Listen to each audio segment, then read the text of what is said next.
It's a matter of time. We will overcome the evils that are against us today. So I said to them in North Carolina when they finished, because the insult was just not just on me, but it resorted to calling Nigeria a zoo, a useless country that will never survive. Nothing will ever come out of it. And I know that all the anger and all the angst is not because they truly hate Nigeria, but is the frustration that we're not able to give birth after all the work we've done to a new Nigeria, at least in its leadership.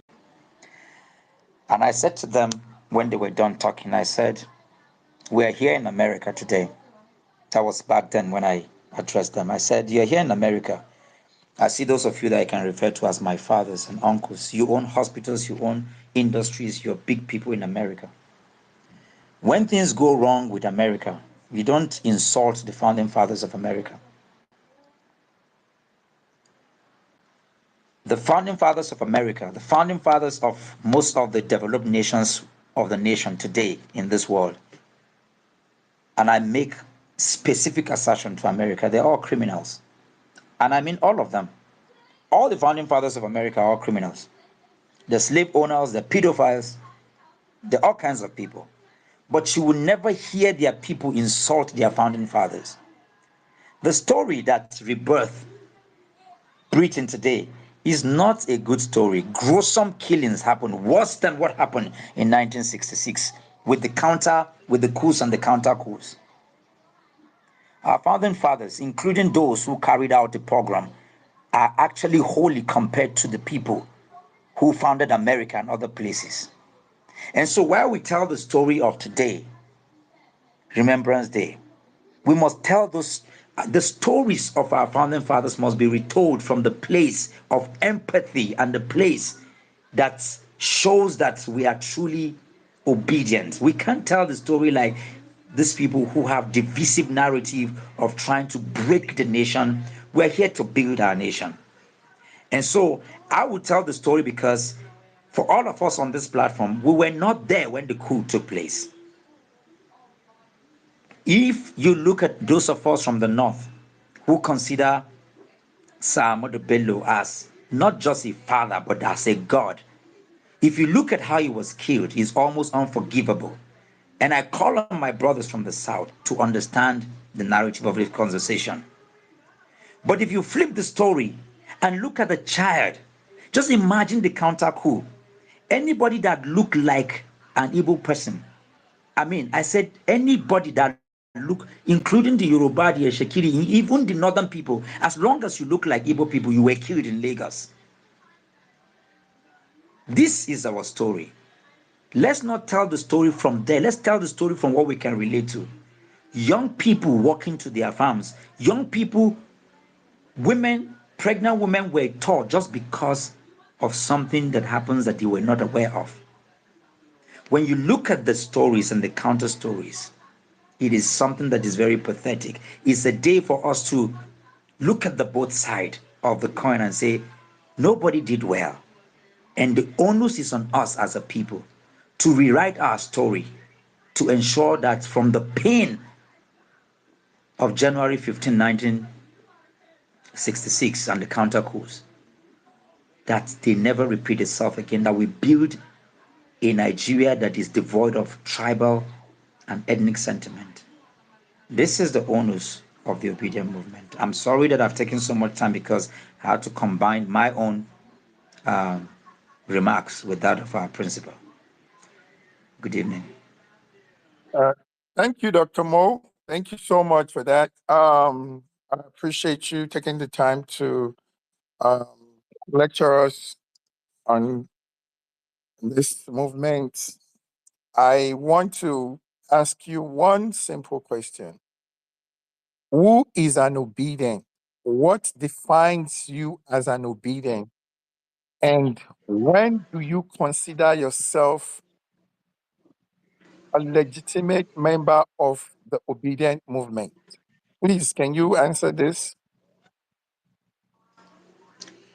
Yes, sir. An obedient, to put it simply, is one who adheres completely to the articulated creed as defined by Mr. Peter Obi in his tweet, where he said that what characterizes you is integrity, fairness, democratic values, the ability to be able to recount the ideals of who we are in terms of our values. And the core values has to do with consistency in your narrative of conversation. Not somebody that when you are pushed to the wall, you are Yoruba. When you are pushed to the wall, you are Igbo. When they insult Samodu Bello, you are not obedient anymore. You are now a Hausa person or you are a Fulani. And when they say Samuel, when some nonsensical people within whatever space come up to say something about maybe Samuel Ajayi Crowther is a monkey. Oh, now you are angry. You look at those people that said it, and then you now tie them to a particular ethnic group. You're not an obedient. An obedient is one whose ideals is to these characters of consistency, capacity, compassion. Compassion, yeah. Yeah, I mean, let's say the 5 C's. Just help me. We have consistency, compassion, character. What else am I leaving out? Capability. Competence, more. Competence, yeah. Yes. And one more. There's a compassion. Yeah.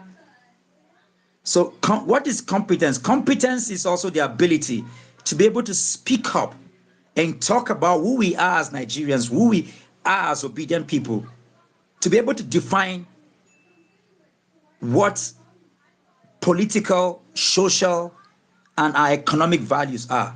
An obedient is somebody who reads. You're somebody who can debunk misinformations. You're not one who, when they look at you when you speak, people should see fairness and they should see somebody who is grounded. You know, you're unshakable in your ideology. This is who an obedient is. You are a follower of Mr. Peter Obi. Also, those who come up to say, an obedient believes in Mr. Peter Obi. We completely believe in his judgment and decision. Whatever he tells us, you hear us say, our political party is Mr. Peter Obi.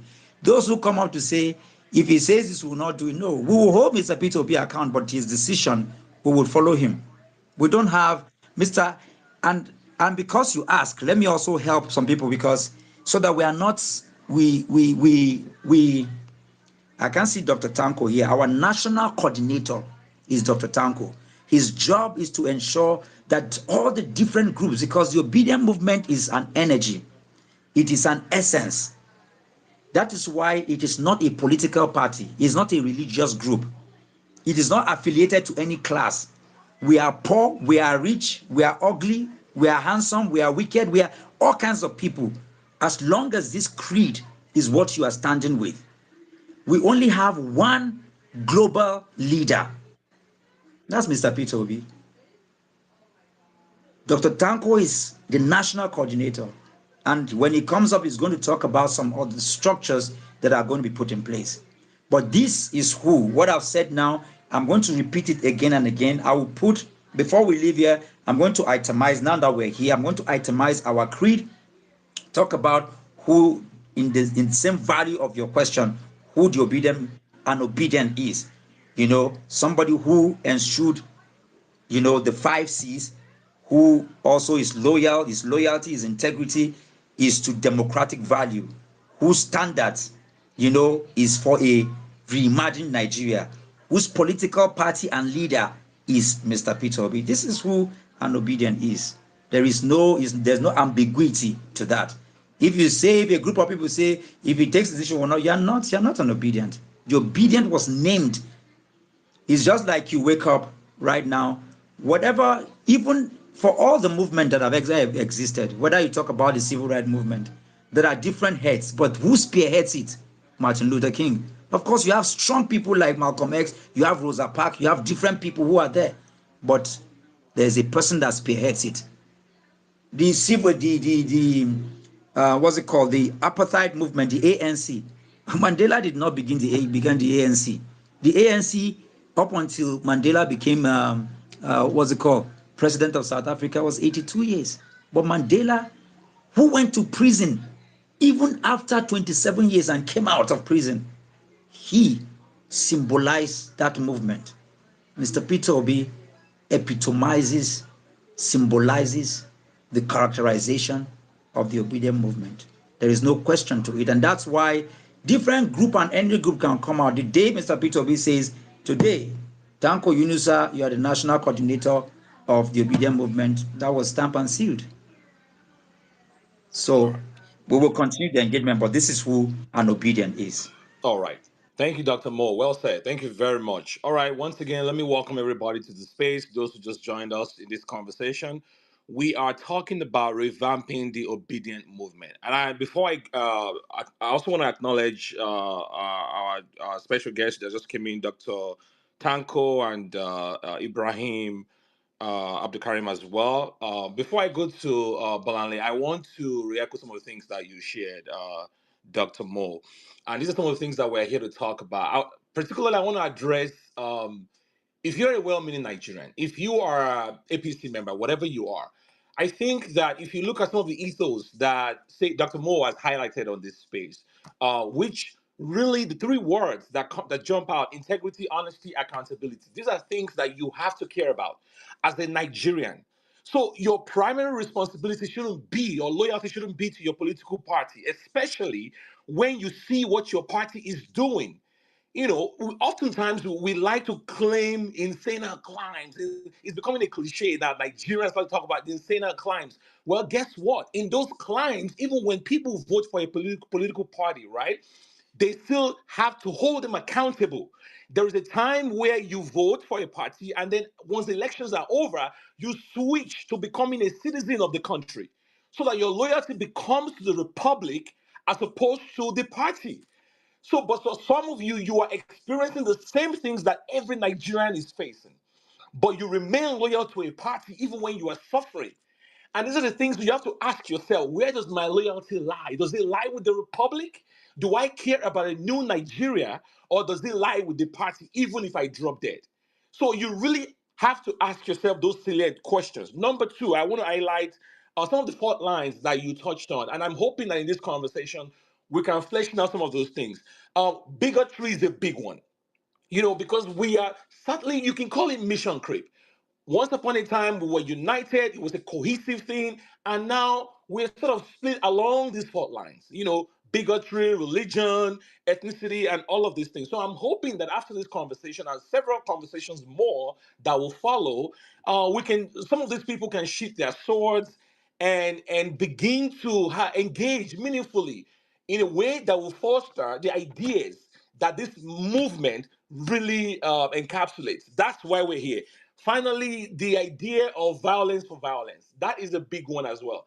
Many people have accused the movement of being too um, um, lackadaisical, for the lack of a better word. That, when it comes to Nigerian politics, when they give you bars, you must give them both. That is the only way to achieve something meaningful. And I'm hoping that some of our leaders that are here today, we also, Dr. Moore, I know you touched on it before, but I'm hoping that some of our leaders, others that are here, you will address it. This is a major concern as well within the movement. And we had an election in Edo State. And in that election highlighted something as well within the movement. We had obedience for Asue, we had obedience for Monday Okpebolo. And people were talking about the obedient movement is not a monolith. Why should you tell me who to vote for? Why should you tell me where to go? And all of those things. So these are the things that we need to talk about so we can rein in some of these things and galvanize our people and move and forge ahead with a new sense of resolve. Anyways, thank you all for coming. I'm going to pass the mic now to Balanli. Please jump in. Hey, thank you to those. Good evening once more, everyone. I am slightly under the weather, so I'm not going to speak for too long. Right. As you people know, my passion is for the obedient movement. I haven't wavered in any way in the run up to the elections and thereafter. I'm kind of like standing and holding the line because my decision to become part of the movement was born out of that desire to see a new Nigeria, a new reimagined Nigeria emerge. That has been Course, Madam Bolale is raising her hand, has been raising her hand. James, she is speaking. Can you hear? Okay, Can I you can't hear hear her? her. Okay, she is speaking. Maybe you need to I drop can't and come hear back. her. Okay, I'm going to drop you. Okay, and then because we can all hear her. Go ahead, Balali. Yeah, so like I said, I've been holding the line. I have, and it's easy for me to do because it wasn't about supporting a political party. It was about seeing a man who spoke to what I believe in terms of being that person who's so different from your run-of-the-mill Nigerian politician. A man who has said what he says, and he has said it consistently over the years, right? And for me, I was like, yeah, no, this is, a man over after my own heart, And because it's an ideology, it's an essence, it's an energy, I have stood by and I am standing, right? And yeah, I mean, I hear all that everyone has said about the bigotry, the fault lines being there, but I want to make something very clear, right? When the movement was birthed and it began to gain ground, everyone, anybody who's anything, whether they had that ideology or not, got involved, right? And whilst it's true that some of the stuff that has gone on is quite concerning, I also believe that we are evolving and we need to evolve.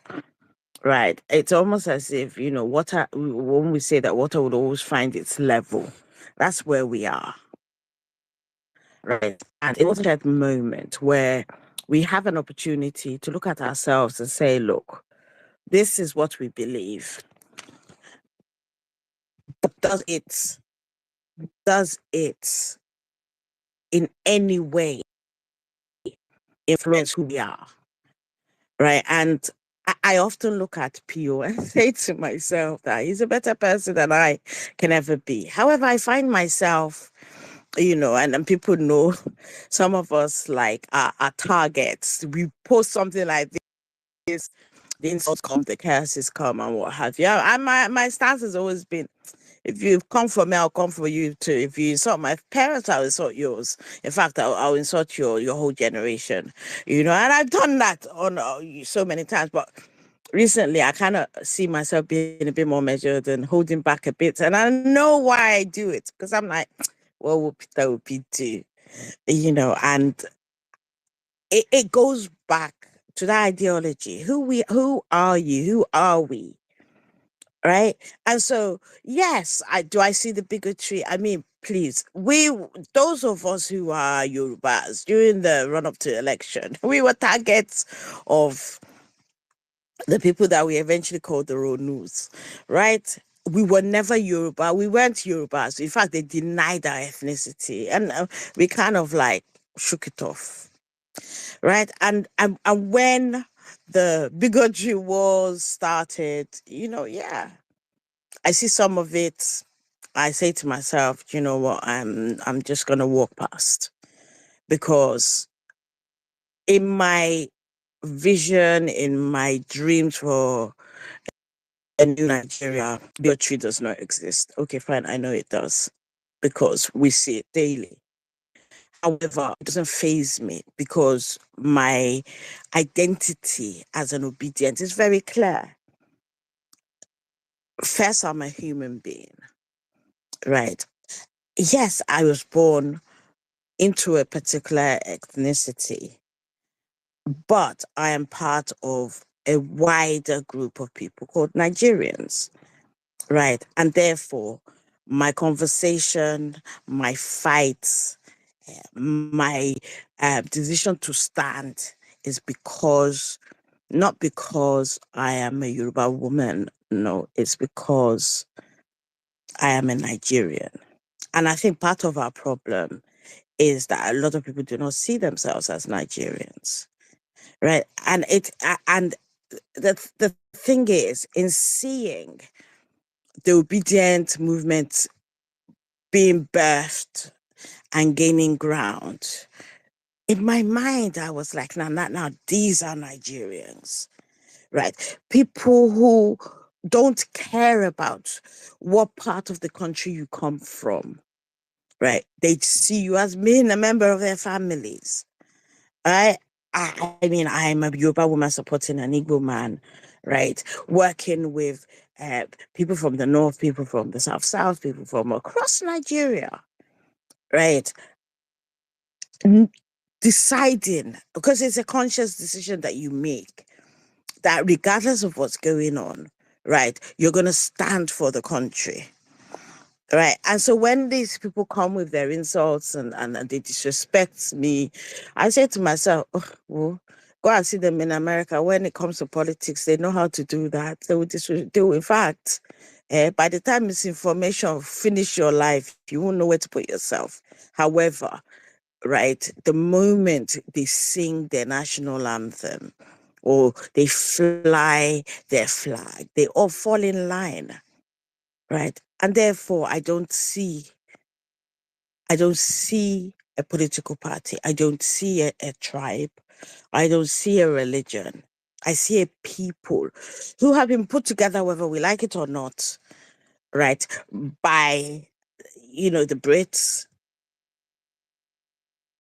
and have been torn into several pieces by the goings on of perhaps our forefathers or founding fathers and people who need to move past the pain of the past if we are to become a great nation again.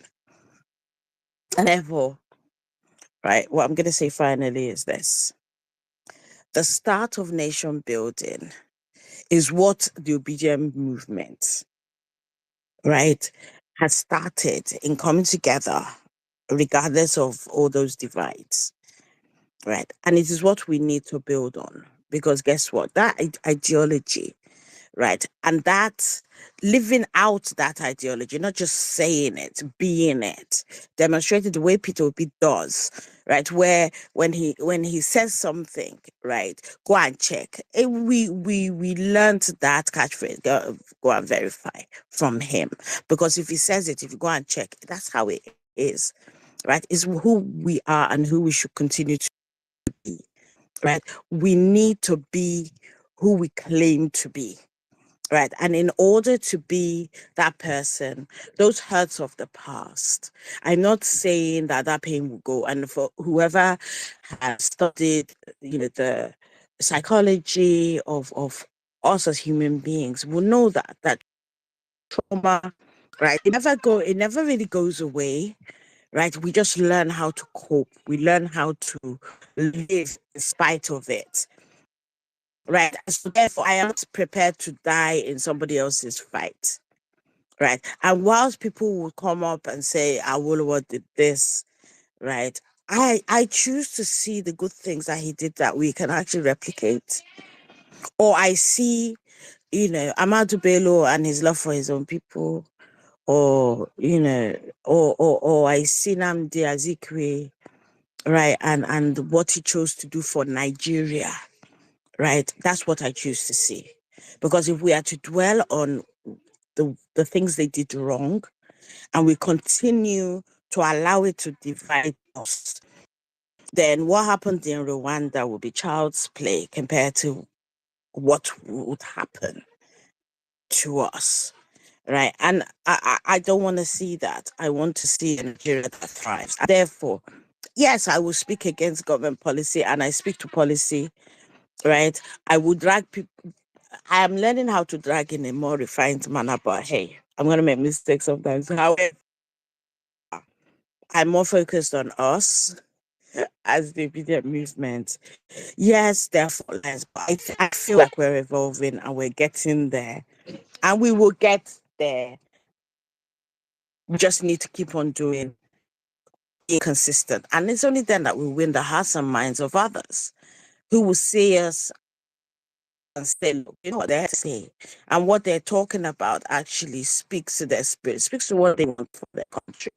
Because if the country is thriving, right, and then states are thriving, and then families are thriving, and then you as an individual are thriving, who has time for fights?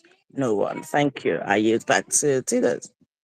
All right. Thank you very much, Bolanle. Thank you very much. Amazing. All right, guys. Without further ado, I'm going to. Tudo, let me Yeah. quickly touch on something Auntie Balanle said.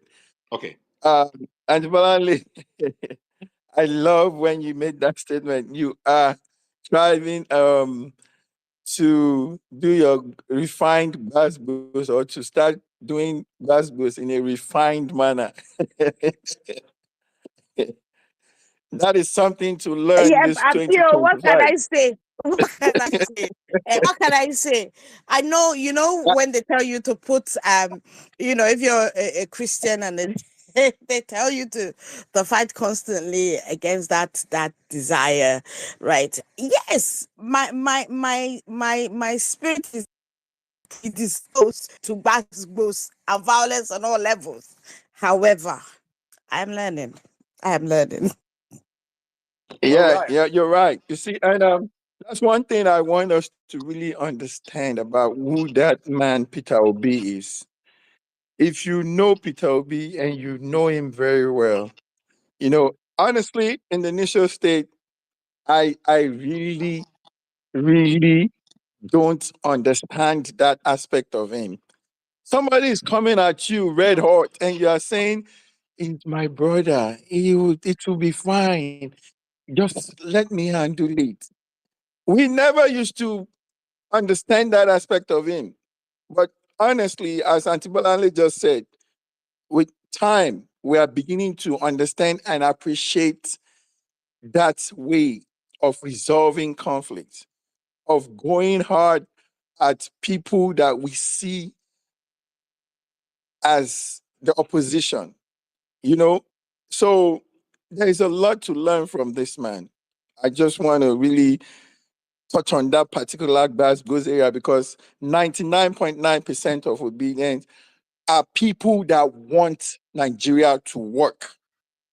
And when they are getting the contrary, they go hard. So, Dr. Mo, thank you for answering my question. And I just want us to know that this is a family conversation. Please, when you come up here, tell us how you feel. Say what's in your mind. There are people here that will tell you and address the issue with you to a point where you would reason with every move and action of Peter Obi, especially people that are very close to him that understands him more than you and I do. So feel free, express yourself, say what you want to say. And if you can tone down on your goes, tone it down. If you can refine it down, but don't let it die. That is my own. A new Nigeria is very possible. Tudo, go ahead, Yeah. sir. Thank you. Awesome. Thank you very much. Thank you, Bolanle. There's the revised standard version to turning the other cheek. You turn the cheek while you have the other hand up, just in case you might need to land something. All right. Thank you. Actually, the when somebody gives you basketballs, Yeah. actually, when somebody Go ahead, Dr. Mo. you Oh should my he goodness. said during the first and the what's it called now, the New Year conference, that to be given them, we will show them a basketballs that they will not comprehend. We're not even we're not doing the one, we're not going to leave them. Oh, no, we're going to, sometimes, and this is why, as an obedient, you have to read. You have to follow Mr. Peter Obi's tweet. Go and read his tweet and see the kind of basketballs he's giving government every day. Listen to his conference. There is too much that we actually have. It's just that what we want to replicate is the 1966 coup. You saw when, after the coup, the counter coup, 30,000 soldiers from a particular ethnic group were wiped out. And then when they counter, when you do, there is no end, there will be no, all of us, I'll say two things that Mr. Peter B constantly says. Say, Mo, the best thing that can happen to you is to convert your enemy to your friend. We saw that when Dunu Kubara went on national TV to counter and say she's no more obedient. In 24 hours, she says she's a born-again obedient. That's the kind of basketballs. Do a basketball that the person, there's a way you slap somebody with love, he will not recover. That's what Mr. Peter B is talking about. Because he says something that whether you're a criminal, whatever, we are still Nigerians. We're not going to do the American style. The American style is that one class rose up and wipe out another class. That's how you have the America today that we're saying we want to become. What we are building in Nigeria is more difficult than the foundation of America, because Nigeria is not Wazobia. We have 600 languages, and we're saying that we will all grow together. If you know the amount of work that is on our head, we as obedient, you will never insult anybody. You will just reply them with concrete facts. There's a lot of work we have to do, and sometimes because we have not read, because we have not studied, because we don't understand Nigeria, we resort to the lowest level. The easiest thing to do is to steal ballot box and run away with it. Any idiot can do that. Holding to the highest standard of the ideals of integrity, of competence, of loyalty, of standing there with them and say, rather than we saying that if every one of us here, you ensure that there are 500 people in your polling booth as against 100, do you know that there's no idiot that will go and steal the ballot box if people are 500 against 100? That is the kind of work we need to do. That's what Donald Trump people did to the other people. They ensured that they overwhelmed them. That's what we are going. That's the kind of basketballs we are going to do. It's a highway, but it's a higher way and it's a more difficult way. But we are able to do it. Awesome, awesome. Thank you very much, Dr. Mo. All right, guys. Without further ado, I'm going to bring in. Oh, he dropped. Okay, he's right here. Hello. Ibrahim. Yeah, I was coming to you next before I go to Dr. Tanko. Jump in. Welcome. Thank you Ibrahim, very much. one Thank you second, for having Ibrahim. me. Ibrahim, sorry to interject. Okay, 1 second. Guys, no please share the problem. space. Please share the space. We should be more than 600 people here. This is a very important conversation. Starting 2025 with a bang. We need to let every obedient be on this space. So please, Dr. Tanko is here. Dr. Mo is here, Auntie Bolanle is here, Ibrahim is here. Guys, come and have this important conversation and ask questions. We are here for you guys. We want to resolve every issue, burning issues in your heart. So please share the space, and let's have people come up and talk. Thank you, man. Ibrahim, take it away, my brother. So thank you very much. I know I have another space to go on by 9, so I want to make it very, very quickly so that I can join another. I listened very carefully, and also when I saw the poster for this topic, I was so elated. I said, let me just be here. My own is just very straight.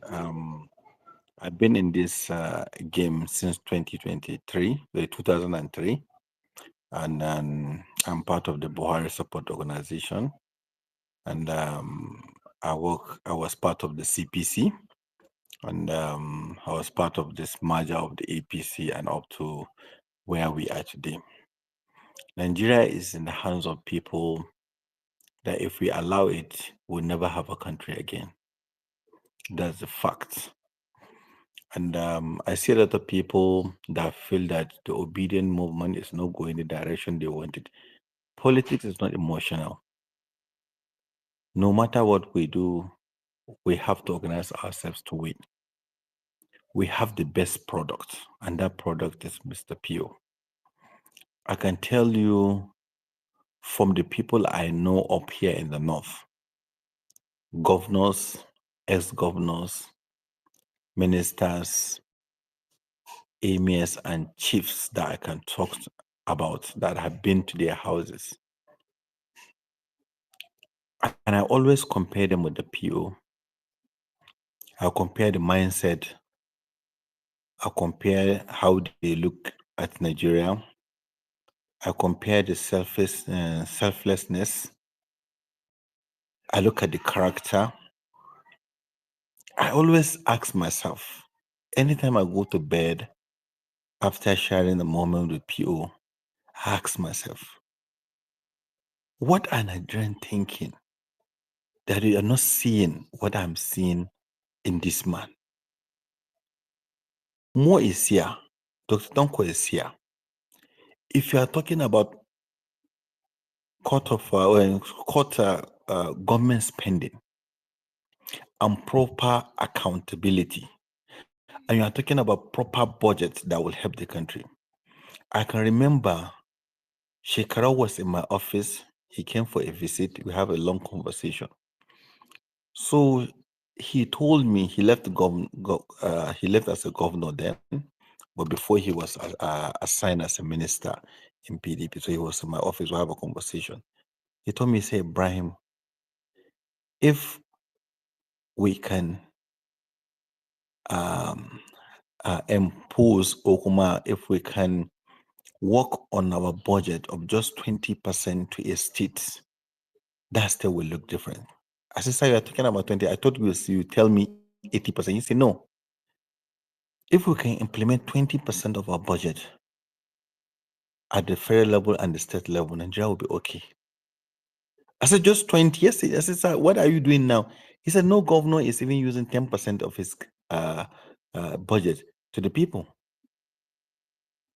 I now realize governance is about the people. So when I look at PO and when we're having conversation, I ask him a lot of questions.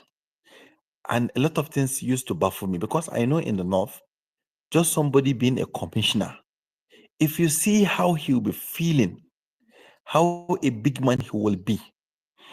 I visited a governor. I supposed to have a lunch, his morning breakfast around 10 o'clock. The whole table is set with food, different type of food, the whole table. He didn't come out in around 12:45. And that governor, when he came out, they have already cleared the morning breakfast that he didn't come out to eat. And they have already placed the lunch on the table. And when he comes out, he said, I'm fasting today. So he's not eating that lunch. So that lunch too have to be taken off so they can prepare him for dinner. So the West is that they wasted the whole money for the breakfast, wasted the whole money for the lunch.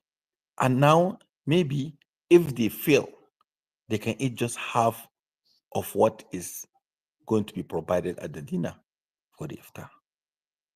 So if we are talking about to cut governance spending, it's supposed to start from the leaders. So I always tell people, just having Peter Obi as the president, just without doing anything, I swear to my God, you have more than 85% reduction in the cost of government at the presidency. 85%. Tanko can testify to this. Anybody that works, Dr. Mo can testify that if you work with him, you'll be sure. Without anything, no policy, no document written, just him being just the president of this country, I bet you have a cut of more than 85% of government spending.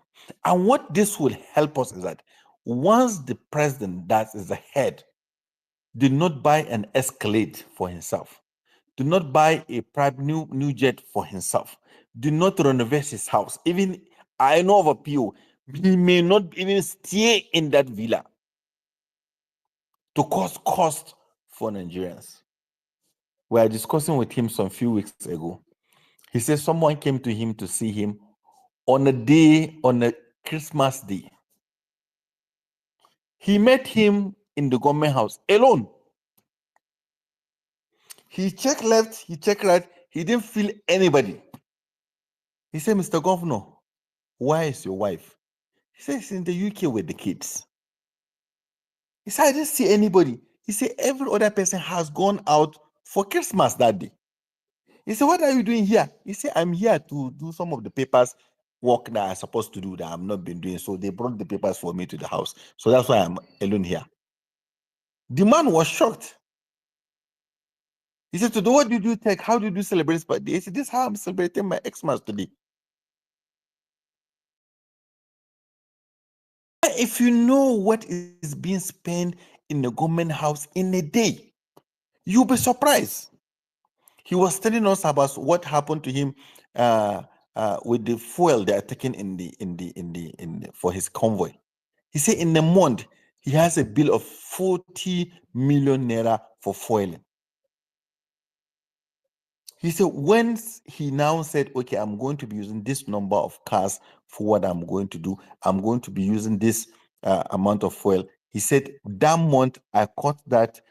The next month he cut that fueling from 40 million to 15 million. He said after that we still stop even dumping the fuel in the this thing. We used to now go to fuel station and now take fuel. He said we cut it up to a level of about 5 million naira per month. This is what everybody is saying. The first thing Tinubu told us when he removed the subsidy, he said we should tie our belts. But we see a man that is our president that refused to tie his own belt, while us we are suffering.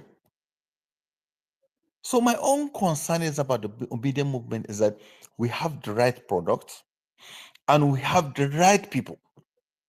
Dr. Tanko is here, very grounded in all these kind of activities. He has been here since during the time of activism.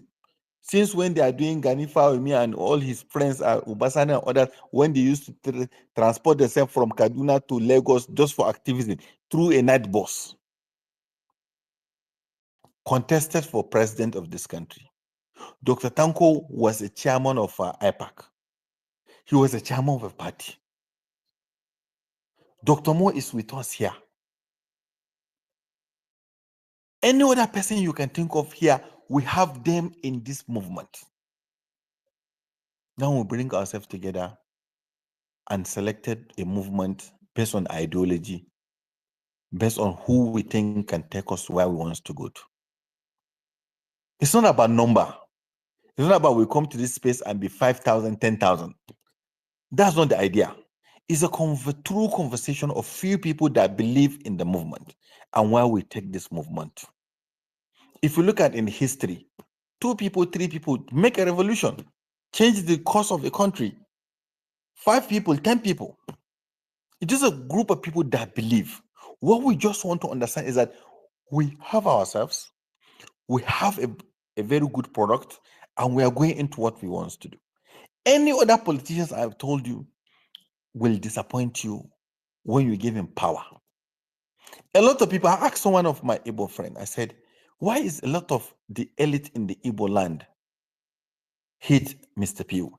He said, how will you be friend to Mr. Pew that is focused in making the downtrodden to move forward? He's not allowing himself to isolate anybody.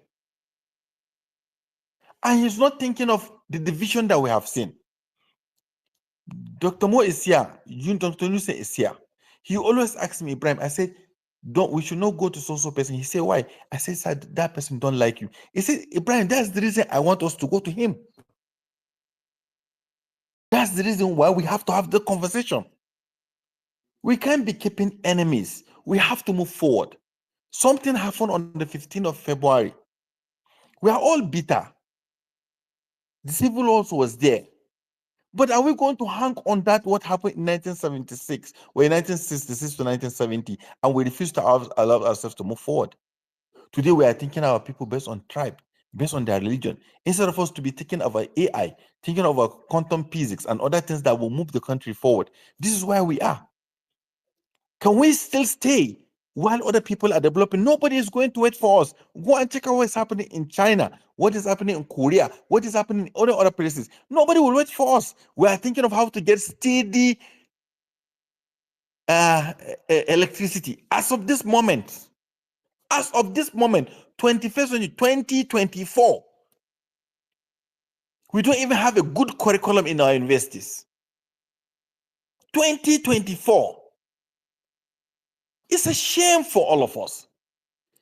Anything we start talking about cattle, Igbo, TV, farmers fighting. That's our conversation on a daily basis. We are not enemies. God gave almost 60% of the world resources to us. That man you see in the village of Zamfara is sitting on the gold. He is not aware. His governor is not aware. His legislators are not aware. Bandits and criminals are there taking it from him. We have gas, more abundant gas that we can now serve everywhere in the world with gas. Today, we cannot use this gas. We cannot expose the gas. We cannot even convert the gas to do anything. We have solar. So the problem is that nobody is our problem. We have a problem of leadership, a purposeful leadership, people that want to take us from here to where we want to belong to as a country, because Nigeria is supposed to be the largest economy in Africa, because and all the largest economy in every continent is based on population. Once you get the population and you have a weather and a good climate in Nigeria, automatically we're supposed to be the best. And what we have in the diaspora, we have the best diaspora outside maybe India, in the whole of the world, where they can come and assist and move the country forward. And what I love so much about Mr. Peter Obi is that he's very listening. Once you tell him this is the best part, even if you have an idea of what he wants to do, but you bring a spiritual conversation to him, he will gladly tell you that, yes, I understand what you are saying to do. I will take what we said, we do it together. That's what I love most about Mr. Peter Obi. He always ready to say, I am going at the wrong direction. At least Ibrahim, you said the right thing, will take this direction. He didn't feel as the leaders that are too having this pride and ego and stick to one thing, even if it's not working. And he has a community of people outside the country, his friends, that can help him. Apart from that, he's a banker and he's a man from commerce. 80% of the corruption taking place in Nigeria are perpetrated by Nigerian banks. Our economy is being swindled or is being taken away from us by these banks. They knew him. They know what he can do. He is their colleague. And he was a governor. And he will sit ministers. So there is nothing you can discuss that is not going to be comprehended. Mr. Obi cannot comprehend. There is nothing. So I think we are on the right path. We are not going to deputize anybody. So let it be very clear in everybody's mind. The material we have is a presidential material. There is nobody I have seen for my 2020, the beginning of the 1999 democratic dispensation. I've not seen one person make a poster for him to be vice president. He's a presidential candidate. He's going to contest for this presidential election in 2027. And we also hope that if we organize ourselves, bring out the best in our movement, whether we are going to do it in Labour Party, we are going to move to a new party, we are going to join PDP, whatever we want to do, the most important thing is that we stay together as an obedient movement first. Believe in our ideology, put our members in every poll unit, in every ward, in anywhere you see us trying to project our principle by special grace of God and what we have in our heart, we will create that new Nigeria that everybody will be proud of. There is no any difference in religion, no any difference in tribe. What we are looking at is that in Nigeria that will compete with Doha, in Qatar, compete with Indonesia, compete with China, compete with America, another place. Not a country where an Igbo is competing with a Hausa person, A Hausa person is competing with Yoruba. Nigeria, Igbo man is a Muslim is competing with a Christian. Even in Islam, a Shiite is competing with a Wahhabi. Wahhabi is competing with Darika person. Darika person is competing. In Catholic person is contesting with Anglican. That's the division they left for us. We have to go beyond and above all of that. We start to think of which group are competing more in agriculture, in industrialization, in science, in AI, in these are the things we're supposed to.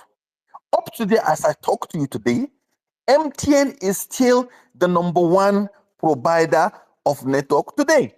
What is so big deal about providing network? What's so big deal about it? Today, as I talk to you, DSTV is the provider of our TV and digital television. What's so big deal about it that we can't have in our country? As I talk to you today, it's Chevron and the Shell that are still since 1957 in mining oil for us. As I talk to you today, after I talk to you today, it's Chinese that are mining our gold in Zamfara. As I talk to you today, we're still waiting for companies to bring drugs from India, from US up to today. What happened to all of us? So I think this is what Mr. Pio is telling us. From consumption to production, he so much believes that we can produce what we need. And immediately we start producing what we need, the African will rely on us. As I talk to you today, if you go to a market in Kano, they call it, I think, Dawanau market, we serve the whole of West Africa with grains from Dawanau. If you go to Mobi cattle market, we serve almost the whole of West Africa. What are we talking about? And Pio is saying that we have to look inward. We don't need people to be giving us loan. We don't need people to be giving us handouts. We are not supposed to be in unconditional cash transfer. We're supposed to be working. Student alone, we have more than 10 million students, as I talk to in the universities. But they cannot even do chairs for them to sit. They can't paint their school. That's why we are today. People said this is the army of people that we can take to work for us. We have a correctional center that we have people that cannot even sew clothes. They cannot do play here. They cannot be barbers. They are just there as prisoners eating food. What happened to us? So I think I so much believe is what he's thinking, the direction he wants to take us. Every day he tells us that we have to take this into the logical conclusion. He is not just an ordinary politician that people see on the street. It's not even an ordinary politician the way I see them in my own part of the country in the north. I know how wasteful our governors are. I know how pride and ego they put in governance. I see people that don't have a single idea of what they will transform their people, but they are governors because of their godfather. They are governors because of now we don't want PO to be anybody's godfather. We want to experience our own presidency through him. As simple as that. But as a movement, we must create the platform. We must create this conversation to reach out to every other person to understand the tool that we have, to understand the vision that PO has for us, and also create a platform between now and that election where we can assemble Nigerians all over the world. These are very good environmentalists that can be a very good minister. It don't have to be me. It don't have to be Mo. It don't have to be. We are not here for us to get any appointment. What we are here to see a Nigeria that works, and also to provide PO with the right people and the right tools for him to govern. So the work is not just going to just place him the way we did during the Buhari. We are just thinking, okay, when we just get somebody there, that's all. No, it's not all. Some cabal, some people are going to rally around him and also take him off what we have already labored for. Our own is to create a platform that is going to last in the next 100 years. Our children can inherit, but it's not going to be by cho. It's going to be by workings. And I yield my mic. Thank you. Thank you very much, Ibrahim. That was powerful. Thank you, thank you, thank you. And before I toss the mic to Dr. Tanko, I just want to react with some of the things you said, especially about the personing of our principal, Mr. Peter Obi. If you are a genuine Nigeria, if you genuinely care about Nigeria, there is no way you look at this man and don't believe that this man represents the new Nigeria that we all crave. I mean, I listen to Peter Obi and I'm like, can this happen in my lifetime? And I'm convinced more than ever that it is possible. That with Mr. Peter Obi at the helm, it is possible to have that new Nigeria, to have a leader that is articulate, that when he speaks, you actually understand what he's saying. I mean, his wealth of knowledge and experience, what he exudes as a leader. I mean, recently, for instance, in the conversation about tax reforms, right? I was listening to all our leaders, what they had to say. I mean, it's a very divisive issue. Many experts have looked at the bills. They thought, okay, maybe there's some good in it. If you listen to the likes of Taiwo Udele and Zach Adedeji, they go around touting this thing like it's the best thing since sliced bread and all of that. And Mr. Peter Obi had some interesting thoughts on the tax reform bill. I gotta let you guys know this because I find this very, very amazing. He said the tax itself is a function of productivity because the government goes around saying that they have made our tax to GDP rate is very low, and he said, "I said it is wrong." You cannot tax 100 million Nigerians, right? Who where there is lack of productivity. How does that help the country? So if you are looking at your tax reform bill as a revenue generation scheme, this is not the best way to go about it. And this is another thing he said that I love. He said, let me assure you that what is on the table now is that everybody who means well should come together to get the country to work. It practically advocates for a dialogue, a debate around the bills. I have never heard a Nigerian leader say that. That before, because our leaders, they have a sense they infantilize Nigerians. When they talk down to us, they don't want to engage us. This man is saying, before you pass this thing, have you gone around Nigeria? Have you talked to Nigerians? Have you talked to stakeholders? It's not about you sitting up there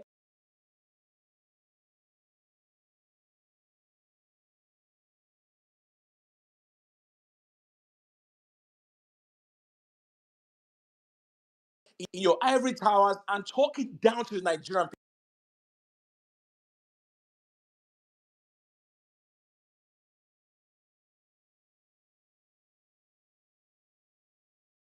That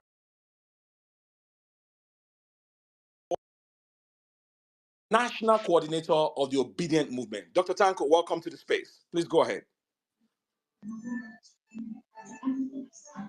Thank you, Pedro.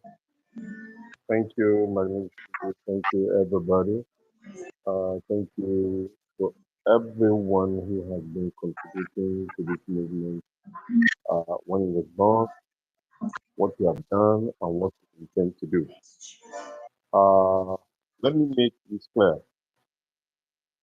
What we are facing right now is going to be a very tough situation, more than what we faced in 2023.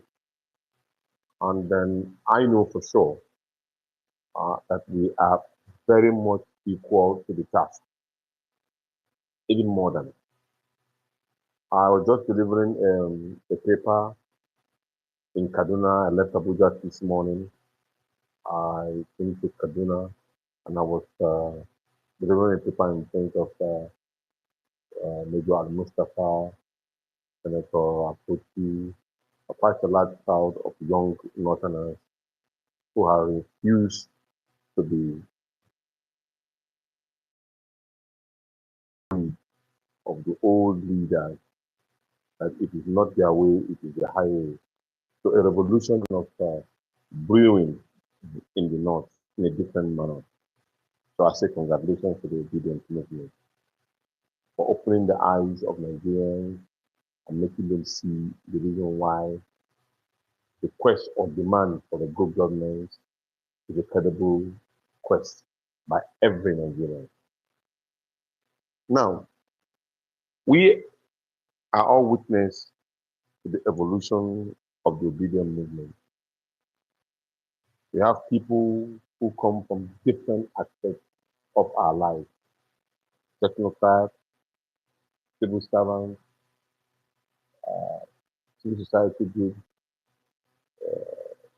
lecturers, entrepreneurs, everybody playing its own part individually, which culminated to the allocation of the elections that they gave to us.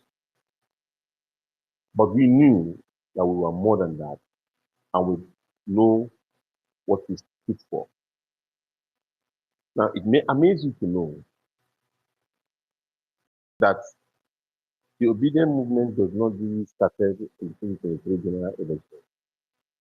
It actually was metamorphosed by the decay in the system for ages.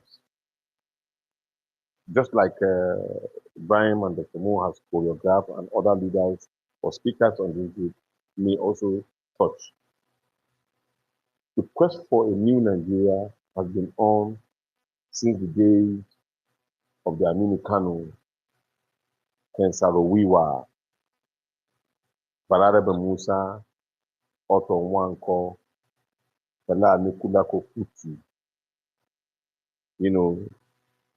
Osoni Okosu, Gambo Sawaba, Balarabe Musa, and the likes. These are heroes who have been championing and fighting for the emancipation of Nigeria, and quite a number of them too, I may have failed to mention.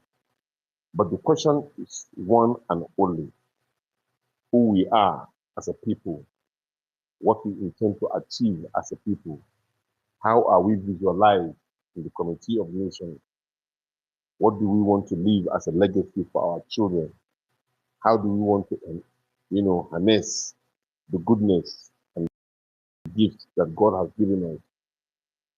What are we going to use this particular population, which to me is wealth, not a cost, to be something that everybody in the world is something. When I sleep and wake up,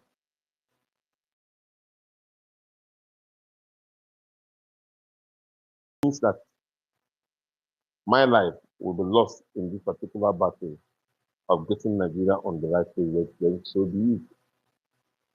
Last night, very late in the night, I got re-energized by His Excellency Peter Gregory Obi when some of the naysayers were speaking in different tones.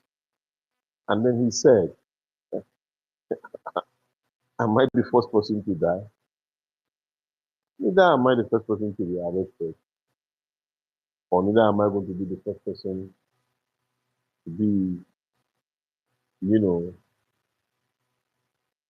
the President of the Federal Republic of Nigeria. But one thing is sure, I intend to make Nigeria great if I have the opportunity to lead this country, which to me is more than reassuring to continue in this struggle. I know that we've been facing quite a number of challenges.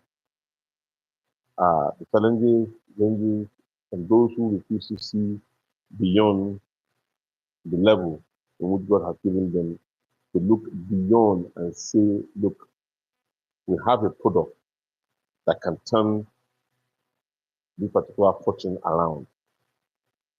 You know, there's this saying in Hausa language that an Iamuri man, that's a southeastern man, doesn't see anything apart from money, and he can turn anything that is of no value to extreme valuable thing. And so, if for that simple reason, where poverty has become, we in Nigeria have become the capital of the poverty in the world, and at the same time, my own part of the country, the northern part, is another capital of poverty in Nigeria as it is, then if I have somebody who has the capacity to turn around the fortune of that part of the world into gold and mine, how would I be stupid to look at my own brother who cannot do anything, cannot turn anything into something? And not because he doesn't have the capacity or the knowledge, but just because he refused to be stupid in his way of thinking, and thinking that probably somebody else would do it for him when he has the capacity to do it. So I would rather go with a Peter Obi, and I'll present my facts to every Northerner that needs to be heard. And this is why I wrote some of my words on that yesterday as we speak. Now, ladies and gentlemen, the major problem we have as a group was organization. Simple and short. Because we have the numbers, we have the people who believe in the ideology, we have leaders, we have highly intellectually based, sound individuals. I have led one of the most difficult political parties in Nigeria, which is the NCP, where you have difficult people that will continue to argue from morning till night without really taking a particular decisive position. Not as if they are arguing nonsensically, no, because at every point, every issue must be debated and must be agreed upon. And that caused a lot of delay. While you are struggling and debating, those who want to take over power are already ahead of you. That has been one of the bane and problems that we face in the civil rights activism. So in the obedience movement, our problem is organization. Organization in a way that how can we move that intellectually and sound base that we have into a winning way?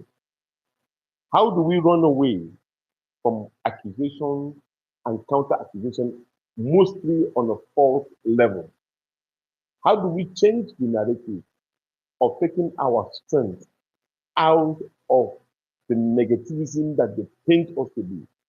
I know for sure most of the reasons of some of these bad bulls and all other things that we have witnessed in the movement was because we sleep and wake up and hear one, permit me to use this word, one stupid minister have carted away millions of naira for his own family and his sibling alone, or one concubine of another person or a president have stolen millions of dollars, or some people have packed away money belonging to every one of us and they use bullion van into their buildings and kept it and then use it against us at the same time. These issues are annoying. Or when you wake up after you're going through the universities or even secondary school, where your mother and your father will find it difficult to pay your school fees, you have to like smuggle gari and yam and all under your bed, trying to still look good as a guy, but yet suffering and trying to get the attention of everybody to make you look as you are looking good, but yet you are under suffering. But here you are, some people, while they are supposed to serve you because you're giving them position of trust, they use your own same money that belongs to you and send their own children outside the country for them to enjoy good life, have beautiful comfort zones, and in a very conducive manner, yet learn, as if they don't end up smoking weed and the rest of them end up learning, and then they end up coming back to the country again to come and be your head while you have suffered so much. So it's painful and annoying and quite honestly unbelievable in the quest for a good governance may lead to all of these particular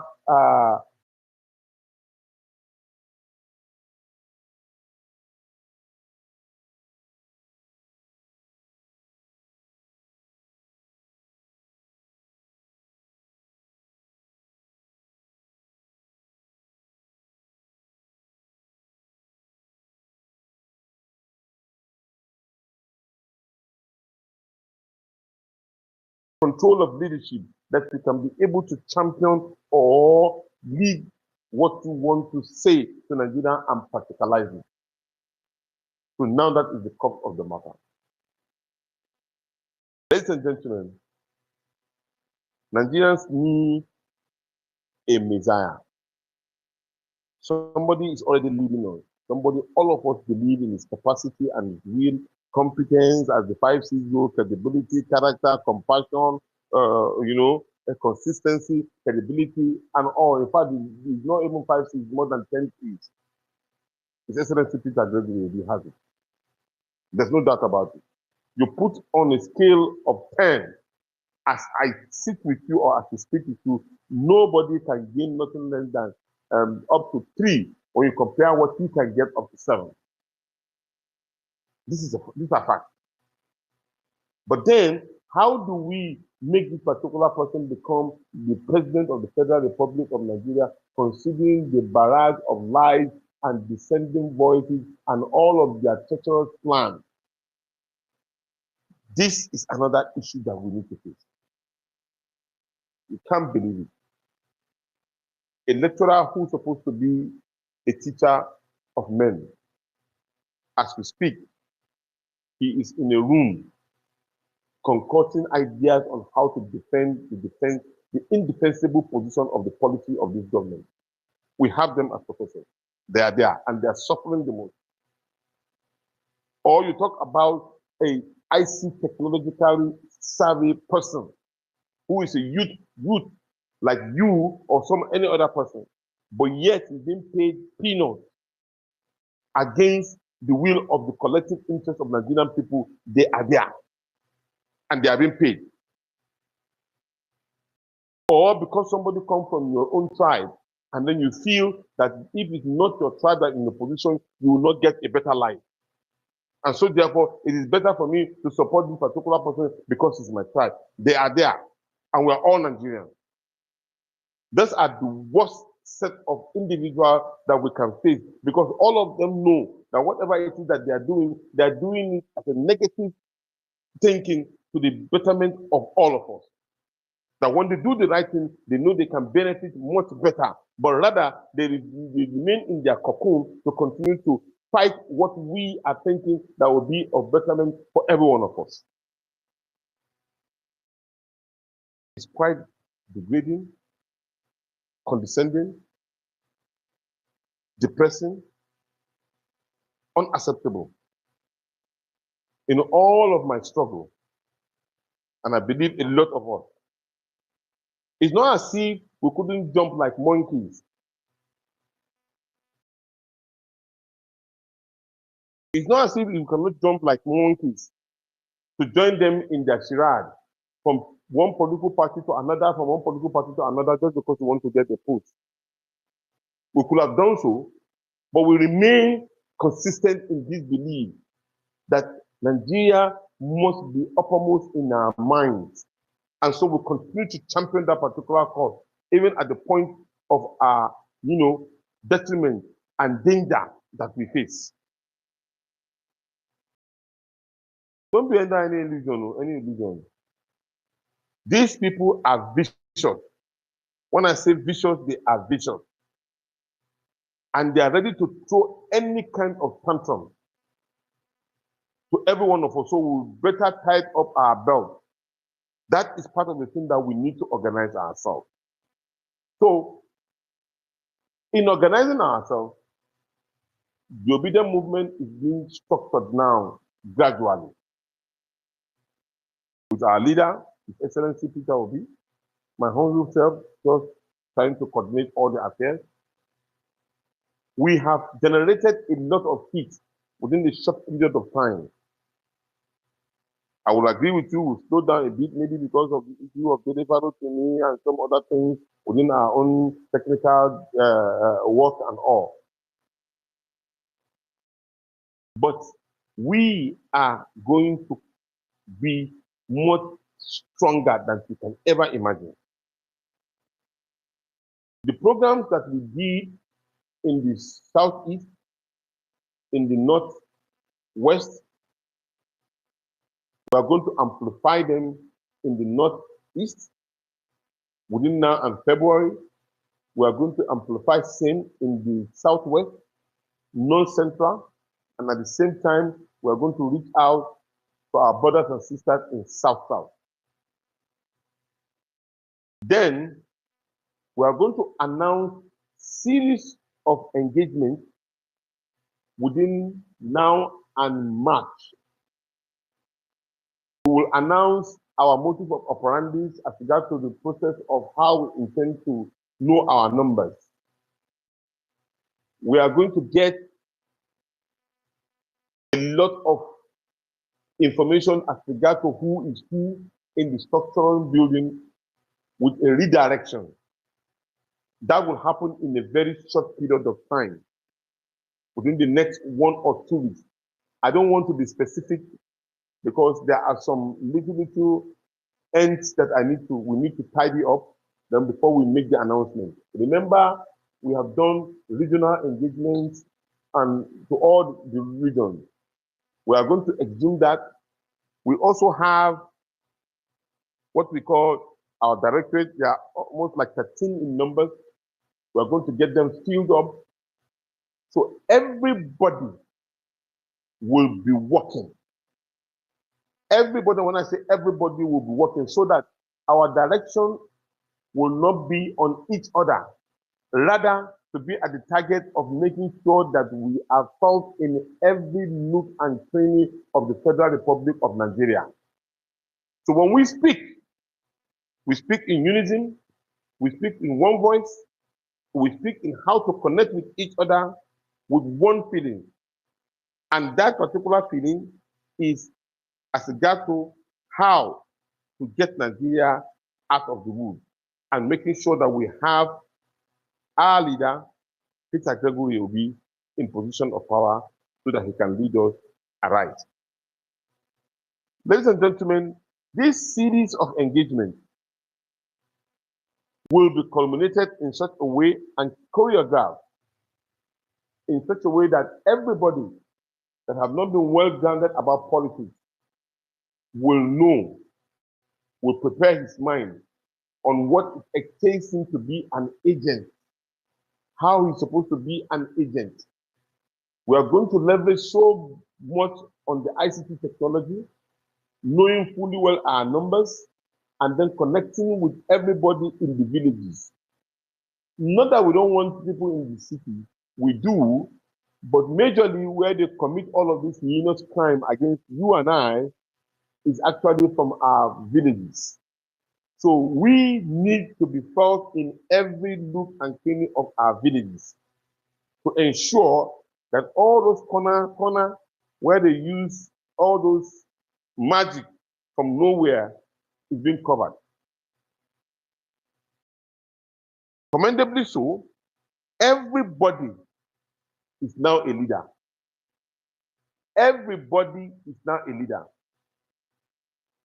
Change your mind and put dynamism in your process, whether you are outside this country or inside this particular country.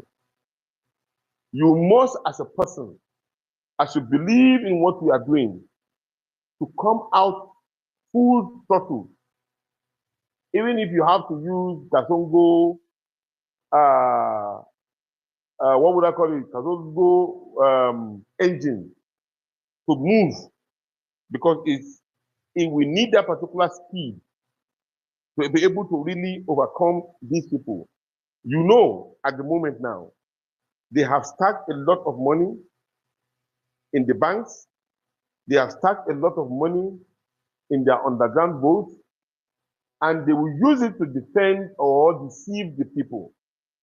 Our task is just simply to ensure that people have been mobilized and well tutored in every of the polling units.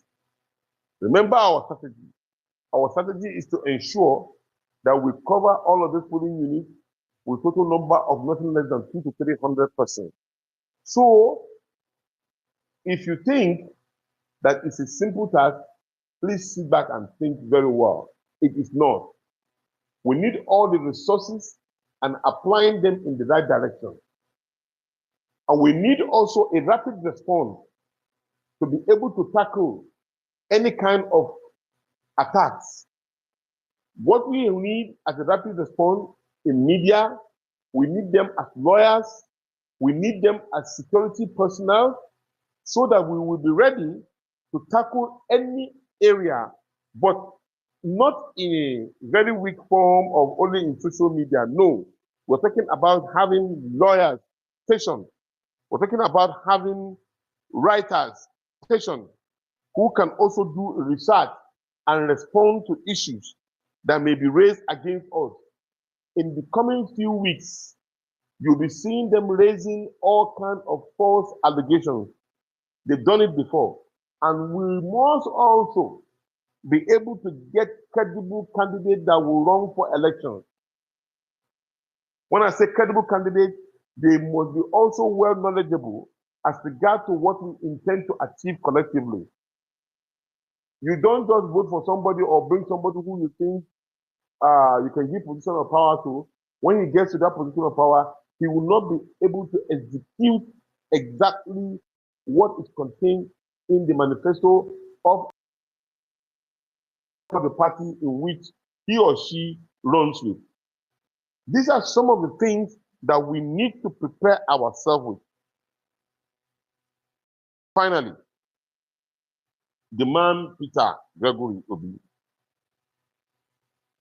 he has passion and is determined to help Nigeria. Why I say help? Because most of our leaders have run away from being humans. They are wolves in sheep skin. They look at us and prey on us. They start eating our flesh gradually. Now they are taking the bones and they are going to end up finishing the carcass so that none of us will be existing anymore. Because their target is not about building a nation. Their target is about entrenching their own family home base, even spending or taking money that they don't need. So, my final word to you is that look beyond each other as a Hausa or Yoruba or as an Igbo man or any other tribe. Look beyond yourself as I am rich, richer than you. I am more intellectually based and entrenched than you. Look beyond your health position and thinking you may be healthier than somebody who you think you are stronger than, so you can draft him. Start looking at a healthy nation that can bring all of us together, that will groom together as a people, that by the time we touch A, it works.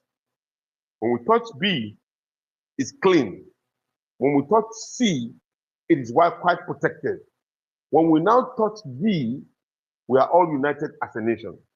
Then we can be able to fight and protect what we call our own. Because if we do individually, we will not have anything left. I don't want to be part of that particular generation. I'm determined to be part of the generation that brought Nigeria back to the stardom.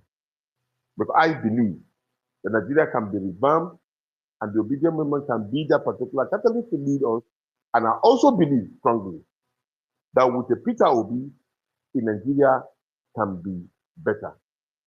God bless all of us as we continue in this particular struggle. God continue to give us the strength to look at ourselves as brothers. May God continue to give us the strength and belief that we love Nigeria and we know Nigeria can stand very firmly in the Committee of Nations, maybe even better, because in our eyes, we have seen countries do something and they are today. And that tells us that we too, we can do it as a people. Long live the obedient movement, the biggest political movement in Africa as today.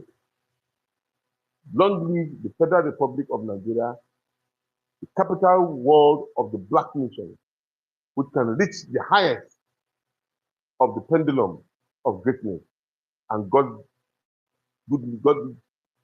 leads all of us together as a people, irrespective of where and where we come from. But united, we will stand as a nation. Thank you very much for listening, and I'm ready to answer any questions that you may be able to throw at me at any point of time in the course of our deliberation. Thank you very much for listening. God bless you. Thank you very much, Dr. Tanko. Thank you, sir. All right. At this time, we are going to Mag. Did you? I was coming back. I was coming back to you actually, Mag. Because Dr. Mo has we have a post about. I mean, Mag asked him the question earlier on the space. Studio, are you Can you speaking? hear I me? can't hear you. I think you dropped me in black. I can't hear you. Oh, okay. Can anyone else hear me? I just want to make sure it's not from me. It's not from my end. I can hear you, and I can also hear Oh, Mark. okay. So Mag, okay. I think it's your mic. I'm gonna drop you and then bring you back. All right. So yeah, like I was saying, he had asked Dr. Moore, and the question was, who is an obedient? What does the movement stand for? I mean, we've been hearing about some of those things, and the answer to that question from all of our speakers.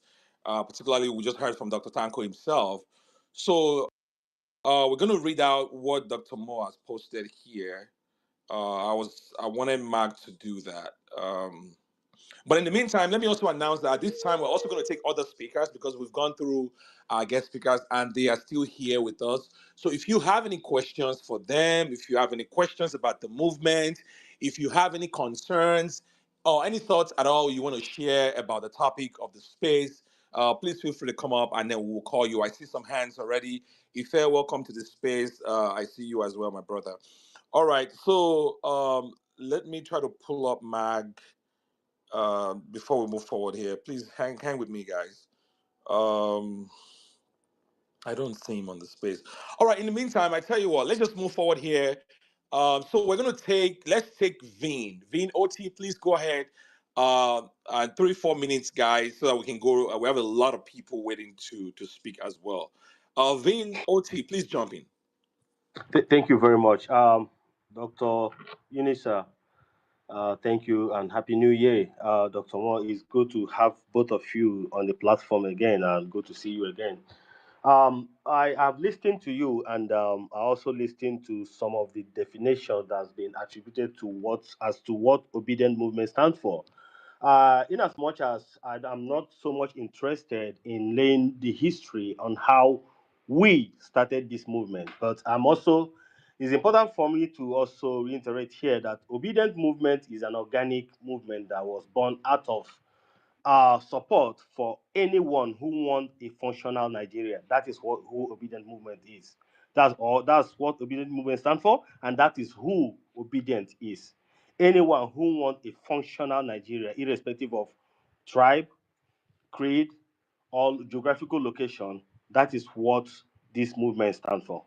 Dr. Unisa, I want to talk to you about. I want to ask some question about the future of obedience, and also just like we are not political party, but we have political structure.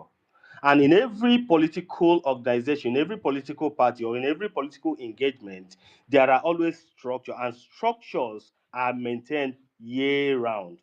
When we started this movement, we tolerated so many things, and in the sense that there were people who were were identified at the inception of this movement that were quite inimical, that were taking advantage of the movement. But behind the curtains, we were able to subdue and suppress that our ability to air that in the movement or on space for people to really identify these rogue elements.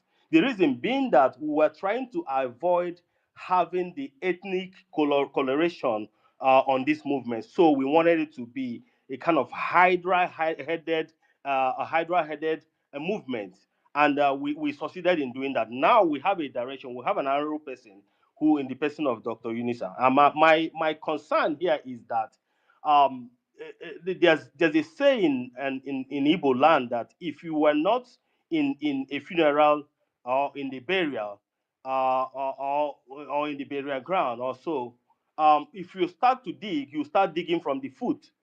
So there are so many mistakes we made. There are so many things that we condone when we started this movement, and it costs many of us a lot of fun. So I would like to. I know these issues are not things that we have to discuss in the open, but I also like, as you are marshalling out procedure for the future, I also like that you bring in some behind the curtain conversation so that we will be able to lay or bear some of the things that we encounter, perhaps some of which you are privy of and some which you are not, so that you'll be able to be guided in this movement, because there are so many people that took undue advantage of us. And if we don't guide you, you may end up in those people's cocoon again. So it's important that we have backdoor meeting. Some time ago, Mark and I, we tried to have database for obedient movement with identifiable number, which we intend to use economically also, not just to for political reasons, also economically, education wise, and so forth and so on, to support people in as much as we come to space, we donate money, we give money to people who are not even aligned with our vision or the cause we are fighting. But we wanted to do that, but because of some certain exigencies, we couldn't do that. So I think it's time. The opportunity has come for us to start having that identification now. If it's something that you have considered, good. If you haven't done that, please reach out to us so that we will be able to give you what we have on the background. We'll give you the support you need. Finally, there's a trend in Nigeria now, and that trend is that there are few guys who have monopolized the system, and they are capturing the younger ones. You're not oblivious of what is happening on the cyberspace today, where somebody will throw money and say this issue that money is water. I was appalled a few days ago when I was walking. I came back from United States. I was walking around to greet my kinsmen, and I think I said this some time ago, and I saw some little boys at the age of 6 to 8. They have wad of paper. They cut paper in the size into money also. Some of them who couldn't have maybe a cement bag or something like that, they plucked some leaf. They were spreading themselves, money na water, money na water, money na water. I was shocked to my marrows. So what has happened is that we are thinking that Nigeria will be okay, right? Not for people like us who are 50 and above, but there are other people who are coming. So if we're thinking about the future of Nigeria, these are the ones that are future of Nigeria. But look at how vicious, how their mind has been disoriented already. So in as much as we are campaigning for better Nigeria at the surface, we also have to bring this down to the people who will succeed us tomorrow. And that brings me to the point that if it's gonna take us to start paying people again as a full-time obedient movement, this we don't have to wait for 2027 to start campaign or to start sensitization or to start the movement. We have to start right now, because the people we are fighting with, they are not ordinary people. There are people whose life depends on government, and they will do anything and anything to be able to hold us to ransom. So I hope that you take this to heart, and I hope that you get people involved so that we can speak about this, and also we can give you the support you need. So thank you very much. I don't want to overhog the mic, and just want to say Yeah. thank you very much for what you do. Thank you for dedicating your time yourself, Dr. Mo. Thank you for all that you do, following PO all over the place. I don't know how you guys do it, but I sure applaud what you do. Thank you very much, and I will yield for now. Thank you, Vin. I don't know if any of our guest speakers want to chime in on any of those points that he raised. Dr. Tanko, Ibrahim, Dr. Mo, or Bolanle. I don't know if any of you wants to chime in on that. All right. Okay, Okay. let me quickly Mhm. respond. I just want to assure you that some of your thoughts are, are well taken. Most of the directorate that we're trying to organize, we took note of all of this. There are a lot of people who have developed ideas on how to support us, but our doors are always open. You can call me anytime. My phone is open. Any ideas that you have that we can be useful to all of us is very much to take it. And we are very much aware also that some of those particular persons who have benefited wrongly at the expense of others are not laying back. They are still fighting, trying to ensure that they dwarf the organization. But as they continue doing it, they keep on projecting and moving much stronger. You must have seen some other items flying here and there, and those are some of these particular people. They are still challenging because they know that by the time we are more organized, um, the dinner become closed as early as 6 o'clock. So they are not happy about it.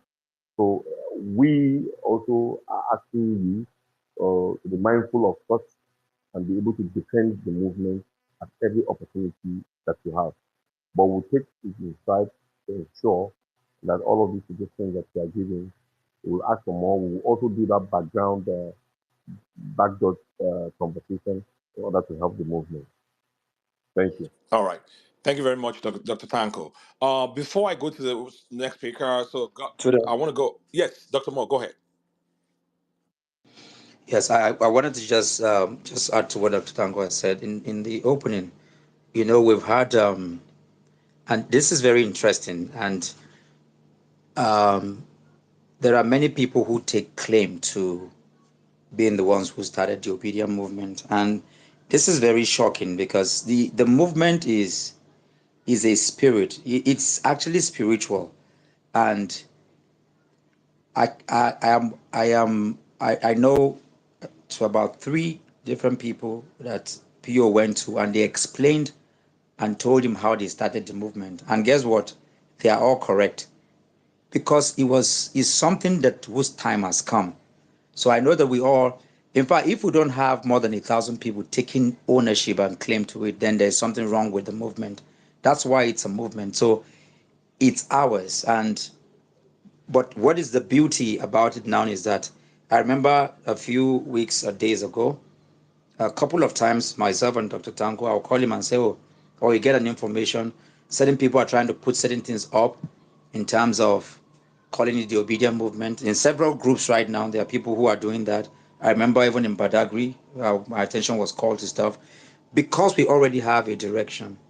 How it started, those who took advantage of it, whether in terms of emotions, financial, whatever they did. I mean, we have a lot of people in the National Assembly right now. A few weeks ago, we held a meeting where we called on them. We have people who, just by voting Peter Obi, we voted them into power. They don't even know the difference between bill and law and how to even, you know, articulate bills and all of that because they just took advantage of the movement. And that's why I said in the introduction that there were things, because we're evolving. I mean, that's okay. It's just like children. But going forward, like we did with Dr. Tanko in the last few weeks, we'll call you up and say, why are you doing this as a leadership? Because if you don't drop whatever we're asking you to do, we'll put out a disclaimer. There are many more people who are not here. And like I said, those of us on X who are probably just, I don't know if we're up to just even 1% of the obedient movement. We have 6 million plus that voted. Mr. Peter Obi has been everywhere he's been to around the world. They're all obedient. Nigerians are all over the world. I'm also saying this so that we can understand that we are much more than we can never gather in a place. Actually, you can't gather obedient people in one place. It's not possible. So this is also important to, I mean, the things you said, Dr. Tanko has been having, we've been having, there's no any other job that Dr. Tanko does. Oh. That's what he does from morning till night. This is what we do round the clock. If you understand who Mr. Peter Obi is, today alone, he's had 5 meetings with 5 what I'll call institutions in Abuja alone. If you're around him, you understand. So what the interventions is doing, what we are doing, the different, consultation that is going on is part of what is happening with the movement. It's much more than we can announce here. And like he rightly alluded to, this is not a place to discuss strategy, but of course, it's important to make certain pointers. And if you're obedient enough, you'll be able to connect the dots. Before now, we have different people who just come up to just hold meetings and be arguing about. All those are not going to happen anymore. Anybody that misbehaved, Dr. Danko will write a disclaimer because we are maturing, we are growing to a place where we are nation builders, and we're going to hold to account, And I also know that part of why we're holding this meeting is that the divisiveness of narrative where people take to heal. There is nothing like Yoruba obedient or Igbo obedient. Anybody that has anything like that, you are actually an enemy of the obedient movement. And that's how you know those who are not obedient. Once you go out of the ethos, out of the principles, out of the ideology that we've outlined, you're not an obedient. It doesn't matter whether you have been carrying the obedient helmet on your head all your life. You are not part of the obedient. It's just the same way you can be the president of Nigeria, but you are not a Nigerian. You can be a governor, but you are a criminal. Because Nigeria has a creed. It's enshrined in the national anthem, in the coat of arms, in who we are as a people. If you can seize power, so you can take advantage of the obedient movement, but you are not an obedient like a lot of people do. All the people who go about. Now, let me even say this. There are lots of people who are voting for Peter Obi who think that because they are from the same ethnic group with him, they are not obedient because they are not any different from maybe northerners who voted for Buhari because Buhari is a northerner. And this is not my word. Both Kwankwaso and Atiku came out to say that northerners should vote for them in the last election. If Peter Obi says that Igbo people should vote for him, he's not an obedient. It doesn't matter who he is. It's important. These are the ideologies of the obedient movement. It's a Nigerian project. And there are clear-cut terms that defines who you are. If you are angry because, like I said today, if you're divisively talking about Nigeria's history in the way some paid agents are doing, you're not an obedient. An obedient is one who is very red, he's pan-Nigerian, he's pan-African. Other people can have their tribal agenda, but that's not you. An obedient, you are first of all, is like an example that was given. When, and I'm going to use it here, when, in any case, Kemi Bat Enoch is one of the most intelligent young black people alive, if you listen to her. However, obedient do not fall for divisive narrative. When you see people say, oh, when something is good, they say it's their tribe. When it is bad, they say it's Nigerian. The obedience are higher than that. Obedient hold to account. If your father is a criminal and obedient to ensure that your father goes to jail, obedient don't take sides. This is part of the things that have been explained. When you say accountability is blind to tribe, is blind. Transparency is blind. That's why when you see justice is a woman that is blindfolded. But it's only in Nigeria that sometimes one eye is open. Sometimes the blindfold is even open. As an obedient, you are blind to tribe. You enjoy your tribe in terms of its food, its coloration, the beauty that it brings. The 600 languages in Nigeria, the beauty, the music, the food, the fashion. Anything other than that, it stops there. Your hallmark is meritocracy. Your hallmark is discipline. It's hard work. This is who we are. Just reiteration. All those with this divisive narrative. Because we have some people who, because they think that they are Igbo people, you're not an obedient, and you don't support Mr. Peter Obi. You are not. You are not. Dele Farotimi was crying because he said people obedient came for him. The spirit of obedience was activated. The spirit of obedience does not respect whether you are Muslim or Christian, does not respect whether you are Yoruba, Igbo, Hausa, Bagi. Doesn't. What it respects is the ethos of the creed that we've explained. So this is how you know. Anybody going and saying he's obedient, disobedient is not an obedient. That's how we pick them out. Any divisive agent is not an obedient. Our creed is clear. The standard is clear. Whoever goes out in line, you are not an obedient. Just a reiteration. All right. Thank you very much, Dr. Mo. Thank you. Well said. Mag, please jump in before we go to before we take other speakers that may have questions or any thoughts on the topic of the space. Mag, are you there? Please jump Yeah, in. yeah, I'm here. Can you hear Yes, I me? can hear you now. Oh, okay. Sorry. I don't know what's going on. I've been having a little bit of network issue, man. Dr. Tanko, thank you for that wonderful submission. Dr. Mo, as well. Um, Ibrahim, Antibolanle, and every one of you here. I really appreciate you guys. And you guys gave a very, very powerful submission concerning the reason we're here.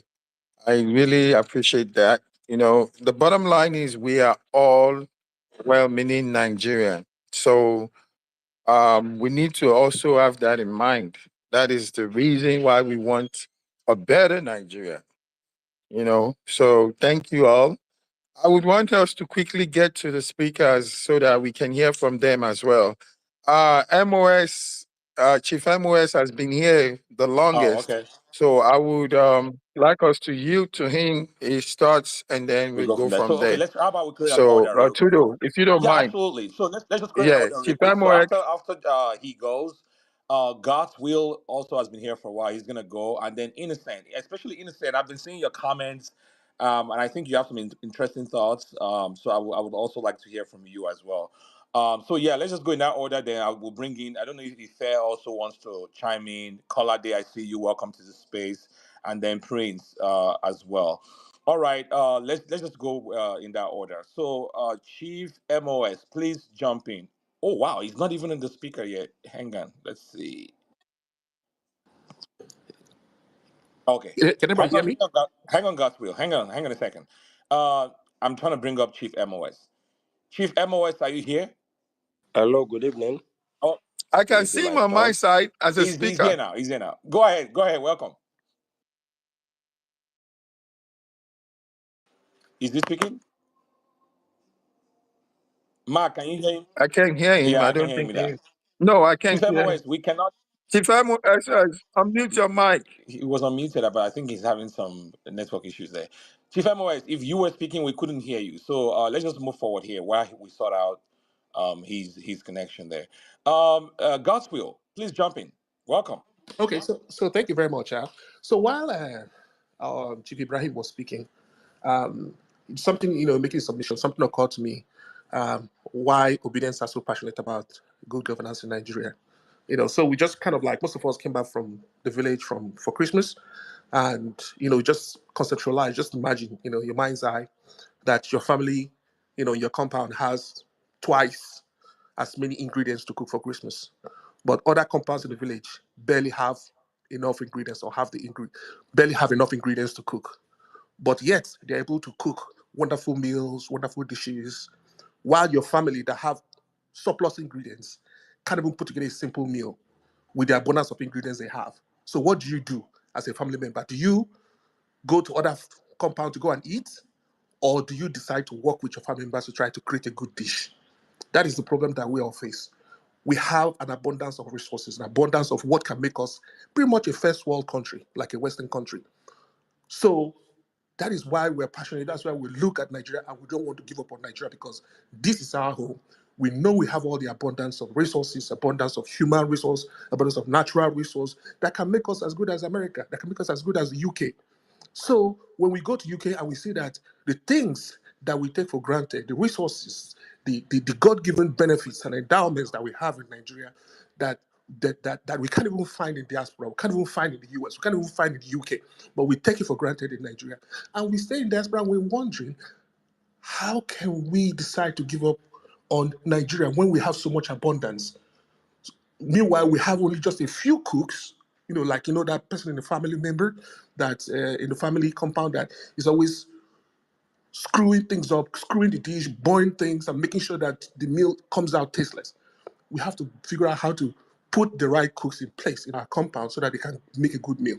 So that's just what I was thinking about when Ibrahim was making his submission.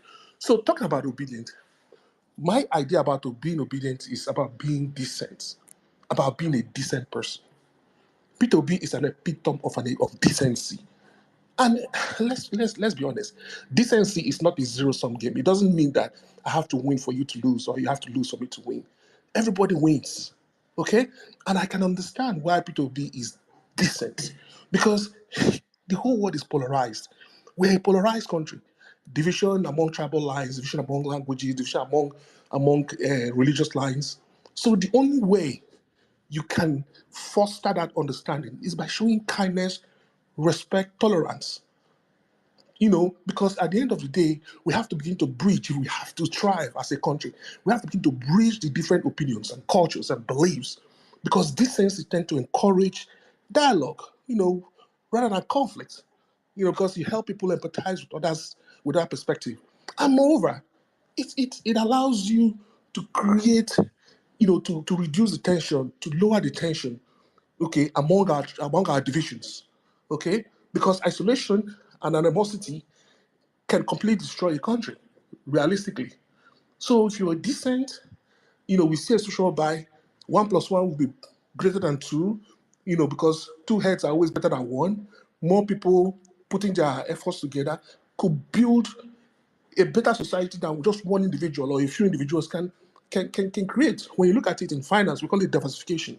Okay, when you diversify your portfolio, that's when you add assets or securities that could come from different sectors, different geographical locations, or different, like you look at securities in California, you look at securities in Florida, you have to begin to put together a portfolio with different securities. If you have to focus on just the ones in California, guess what? California is burning. That means that your asset will now become junk because all your basket was you put your basket, the whole basket is in California. That's why it's good to diversify across geographical locations, across tribal lines, across religious lines, so that way you can have, because the more you diversify your asset, the more you diversify your portfolio, the more you diversify the risk. And you diversify the risk, you deliver better returns, you have better returns on your security. So at the end of the day, you have on a personal level, decency creates a situation whereby it brings fulfillment as an individual and peace. Because when you foster positive relationships, it strengthens your character, you have that self-respect, and it creates like integrity and kindness. Because at the end of the day, when you as a human being, and we know that being decent, B2B being decent has made most of us better people, coming from where we come from. Okay, because when we see our leader being decent, we also want to be decent. Because realistically, we are created to be. So, okay, I'm gonna round up. So I'm gonna round up. Give me 20 seconds. So when we look at 2027, I'm gonna make a recommendation. Tanko and Ibrahim, you guys should list out all the polling units so that we can adopt those polling units. Okay, when we adopt the polling units, you can filter out and make the selections for potential polling agents in all the polling units. We're not going to depend on anybody or any party or anything. We can start doing it right now. So recruit polling agents, okay, for all the polling units all across the country, put them up online, and we can go in and say, okay, hey, I like the polling units at particular local government area in Abia State. I'm going to adopt them. And when I mean adopt them, I'm ready to pay them for working on election day. Whether they are getting 5,000 naira or 10,000 naira from politicians, we are willing to pay them just for working on election day. We're willing to pay them up to 50,000 naira. Okay, we can start making arrangements now. As long as they go through some particular training program, you guys now put them through a training, the polling agents, potential polling agents that you recruit now. Put them through a training program where they understand their roles, understand responsibilities, understand what they need to do, understand all the contingencies that you have to put in place during election day.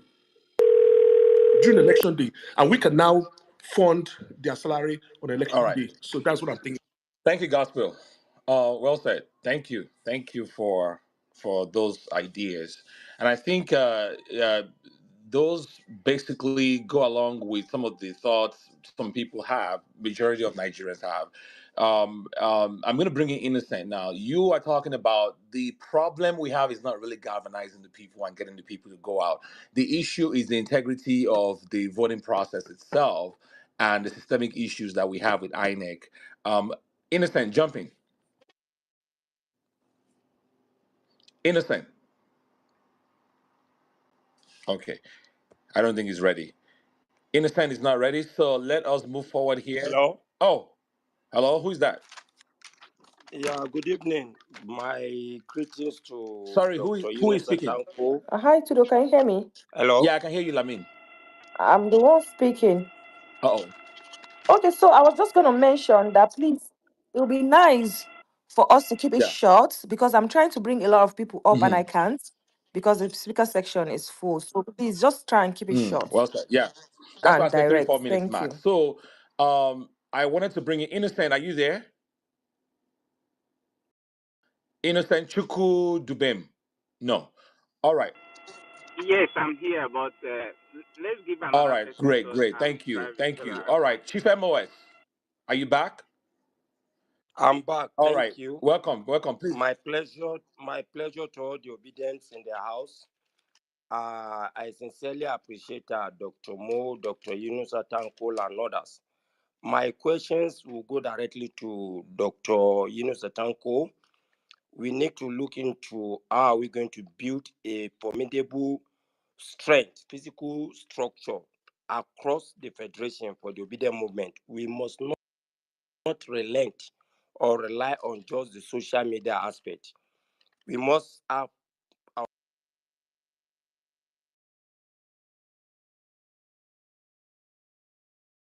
All right. I think we lost Chief over there. Chief, we can't hear you anymore.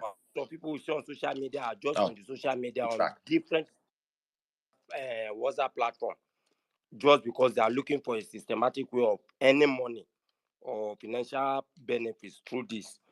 So please, Dr. Yunus Atanko has to work on this. How we need to have at least a very good physical structure across the federation. This will save us from going through the experience we had with party agents at the last election.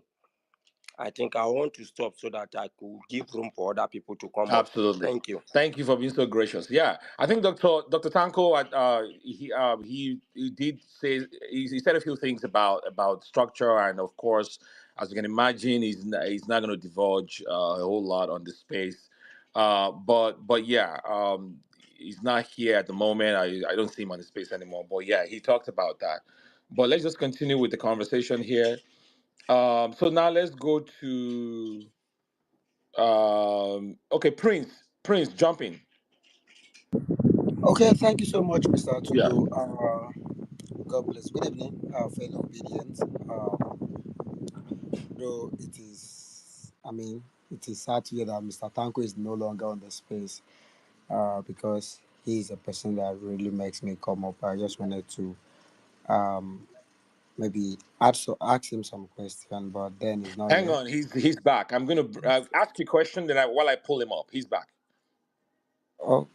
Yeah, Okay, go ahead. maybe Go ahead it and is. ask your question. Yeah. So, like someone said here before, I mean, it will be much better, right?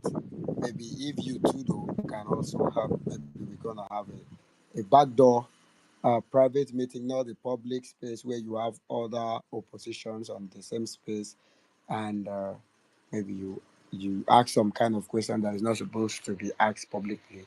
So, Mr. Tanko, thanks for all you are doing, and like we said, these are who obedient are. Obedient are people that when you see what is not right, I think you have to call it out, whether it hurts some people or it doesn't.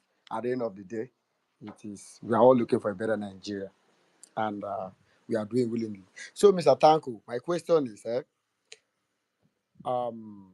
are some stuff happening at the background, but I think I've reached out to some people here who that are very closer to you, and I've also like point out something which they have seen it, but then oh they say oh that is true they are seeing it happening, but you keep on when you wake up every morning every day you keep on seeing that thing continue happening, sir. My question to you is that do you really know the real obedience? Can you identify them, and how are you even working if you don't know these people? Like how are you identifying the real obedience on the grassroots? Because there are a whole lot of things that is happening, and I would said maybe that is why we will need maybe a Zoom meeting where everyone can really express themselves. Like, do you really know the real obedience? And people that will really give us this better Nigeria. Someone here talk about. Someone here talk about. Someone here talk about. Maybe I know after 2023 election, we were having some kind of accountability issues, but sir, that's not really the issues, right? We are now structured. Everything we can hold people accountable for it. But these people you are kind of trying to put in place, do you really know real obedience? All right. Because I know. All right. Let's I, allow. I'm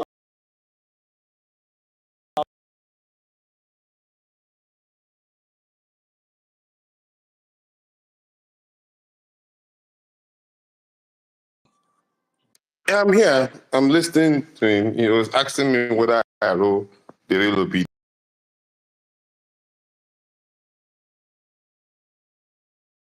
character of individuals. We just mentioned the 5 C's as part of the creed and part of the request for a person who believes in obedience, who believes that a Nigeria can be better, who believes that he's ready to be transparent and be presentable with credibility. Those persons that will be able to put his own life on the line, his own resources and his time, and to ensure that every point in time is put to test, he's ready to prove himself. And he can be answerable to any form of question as long as his credibility is well intact. That for me is an obedient person. And I've also said that you may even find them in government houses, because those who quest for good governance, some of them are there. They don't belong to they can belong to every different political parties in Nigeria, and they are technocrats and all. In personality, you cannot be able to look at somebody and say this person is going to be, is what his work will speak for itself. And that for me is the people that we are working with. Individually, you can easily know. In politics, you can call anybody all kind of names, but as long as you don't have the proof to it, you may just be talking on fallacy and trying to just dent the image of that particular person. So that for me is a person that is an obedient. Thank you. Thank you, sir. Thank you very much. All right, let's move forward here. Kolade, welcome. Please jump in.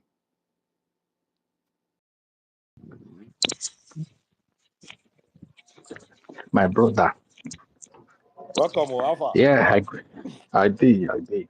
I greet everyone. I see my gas, Big Mac. I greet you. Uh, the big guys are here. I greet everyone. Oga Ibrahim, Sister B. I greet you. And Dr. Tanko. I greet everyone. I greet you. I greet you. Okay, Dr. Mo is down. I came up here because of Dr. Mo, my Oga. So this is it for me. Just a question. Mm. I'm happy we are making headway. Mm. And for some of us, we understand the place of structure, the place of protocol in the things we do. Since we have a Kolade, Dr. structure, we Mo, Dr. know, Mo is back. Dr. Mo is here. yes, since we have a structure, we know what to do. And that is why few people know I come to them to ask them if I need to clarify things. But this is the Dr. Mo and um, Dr. Tanko. Please, is there a room for in quotes, because I'm looking at our demography and I know that we have different people of different age and of different level of reasoning and the way we, so do we have something to like get people who wants to be obedient and like tutor them or mentor them or teach them, or you get it, do we have a room for such people? That is why, so that we can clarify that before people start running to say some people are not obedient, some are obedient, and things like that. Thank you. Fair question. I don't know, Dr. Mo or Dr. Tanko, do you want to respond to that real quick? Well, it's the reason for conversations like this. And I'm happy that we have, I don't know, I think I saw those under the handle of the PO Obedient Media. Is one of the handles that was also created where we would be hosting spaces for mentorship and also, Tudor and some Bolanlian people who will constantly, now that we are in the next, like I said, not to preempt things because this was on the instance of certain narratives that are created, and we're here to debunk them and to also share clarity on where we should be, where we should go, how we should go, and what we should, be doing. There'll be a mentorship class where, we're going to be, because Pio even spoke about it even yesterday, where he talked about sharing our political ideology, his political ideology, the obedient political ideology, and also talking about political education. These are two different things that we need to spend time to teach our people, because we are still in an evolutionary stage. Even for some of the things and questions that have been posed to Dr. Tanko, we're all evolving together and growing together. So yes, we're going to create more rooms where people will be able to come, be mentored, ask questions, and where we can, for example, we can teach people. One of the things that we should even be doing right now and educating people on, the other time when we were sitting with Tango, I think Ibrahim was there, and when Pio was talking to us about the tax reform, people don't even know the role of opposition. There was a question that some people were asking, on what ground? Why would Pio address the nation on? People don't even know that in saner climates, while he is paying from his pocket, in those other countries, and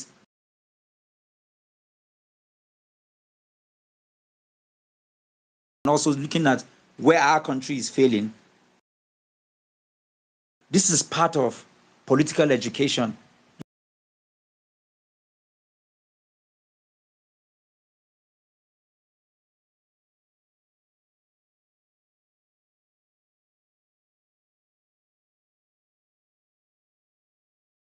How do you get people who are going to run for office?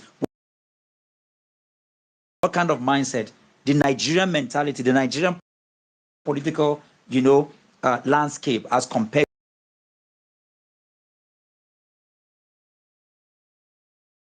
And this is why even this year, Mr. Peter is going to spend some time not just traveling with just a few of us, but we're also going to be nominating people that is going to be traveling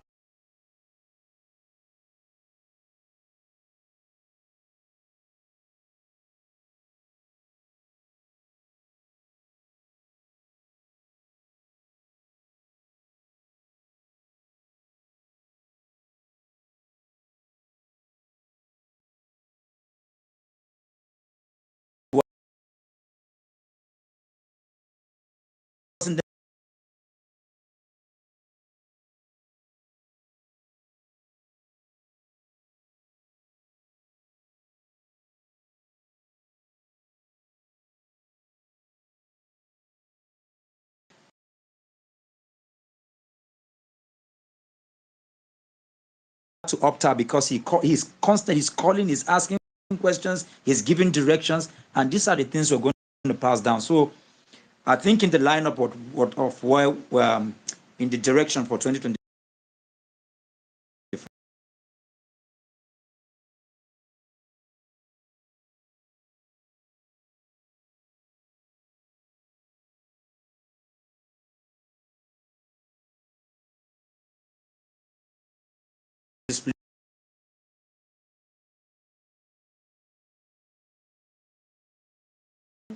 for example, for some people, what nonsense is he talking about? You just want to fight, you want to insult.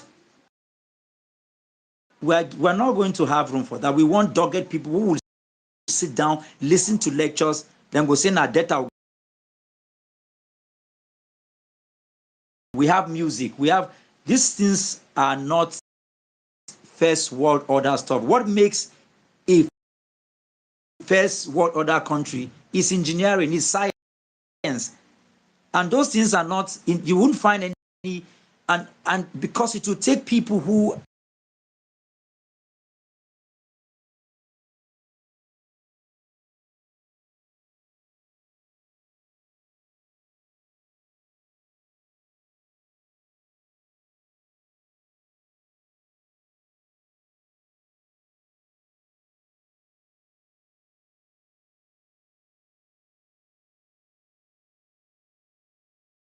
biography. If you read Nnamdi Azikiwe's biography, you will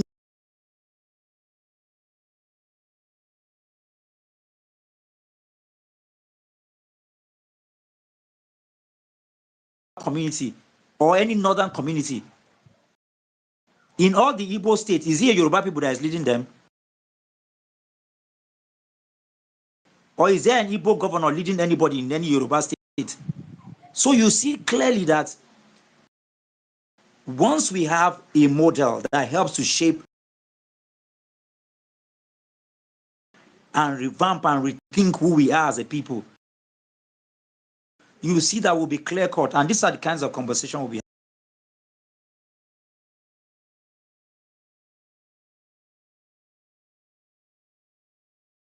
having. It's next.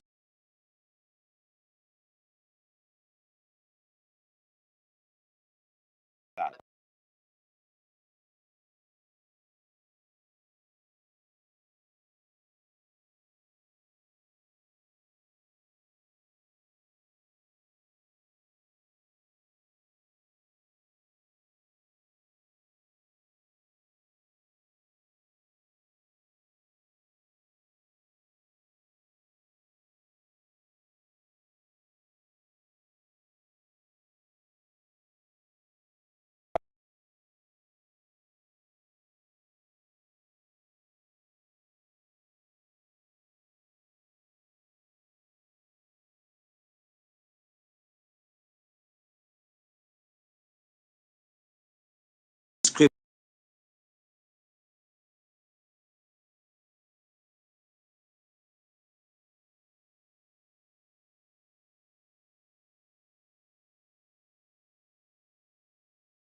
Going to do things. If you look at the 2025, the crossover, the first few hours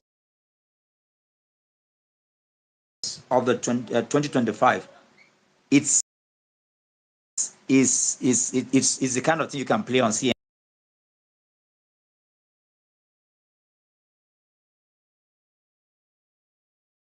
Let somebody convert it into Yoruba. Ibrahim has done the English and the Hausa version. Let's have it in Fulfode. Let's have it in different language, in TV, Doma, and all kinds.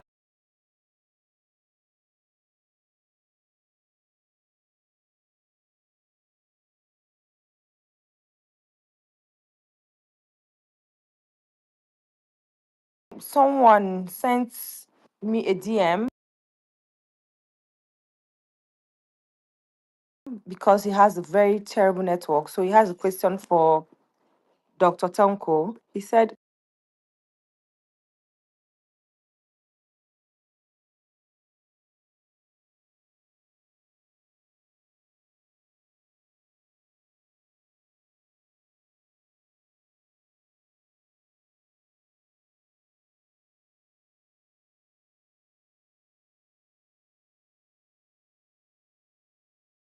obedient movement across Nigeria. Two, our I think he was in here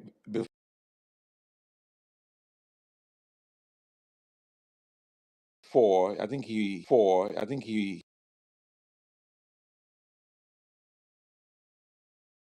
then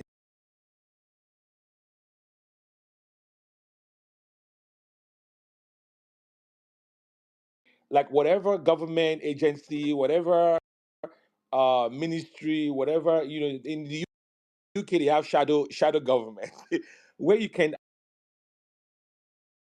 actually critique some government policies and you can bring counter ideas, instead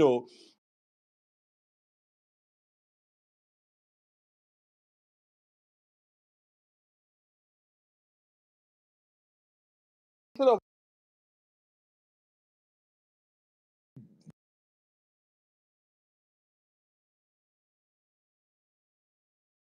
it's time to change the discourse itself and to elevate the discourse. And I think this is what it's all about, and I'm excited.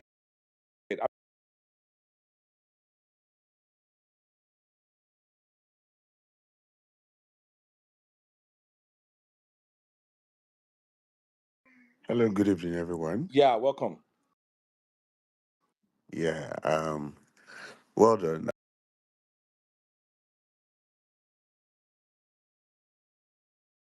I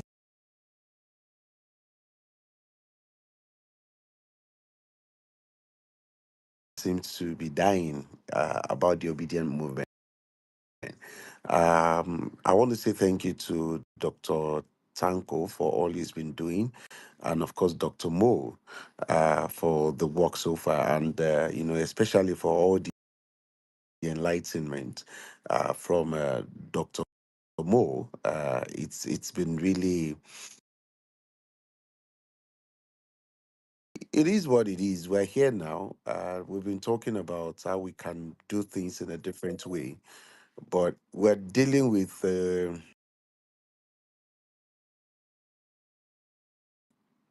actually is a set of people who are who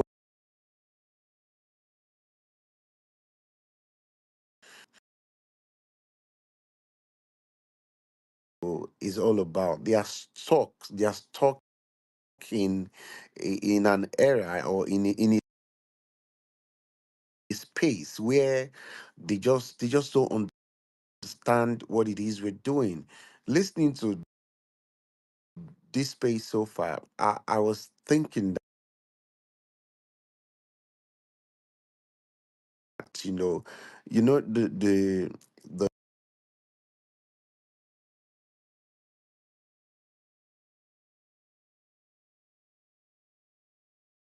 feet, most of us that are here now,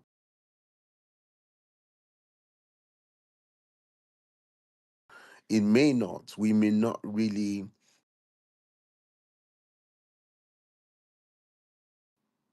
be the direct beneficiary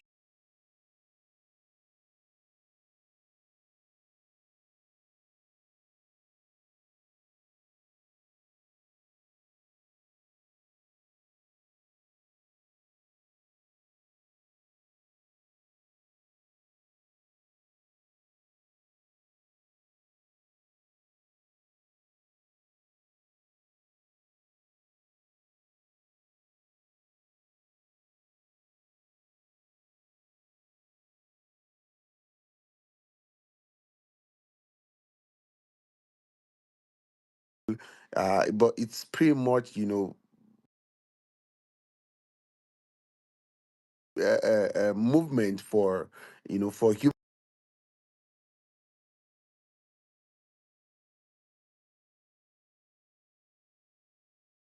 situation of the country. It is the obedient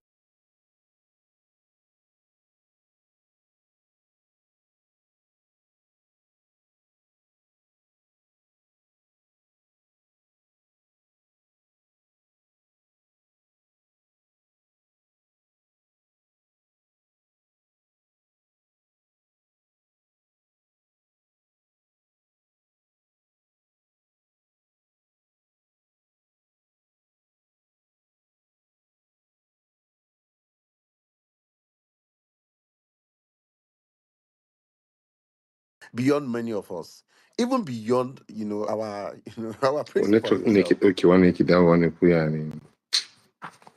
Uh,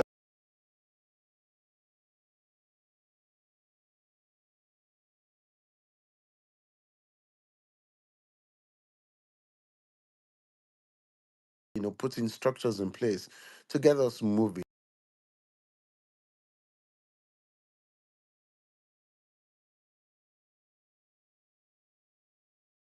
Uh,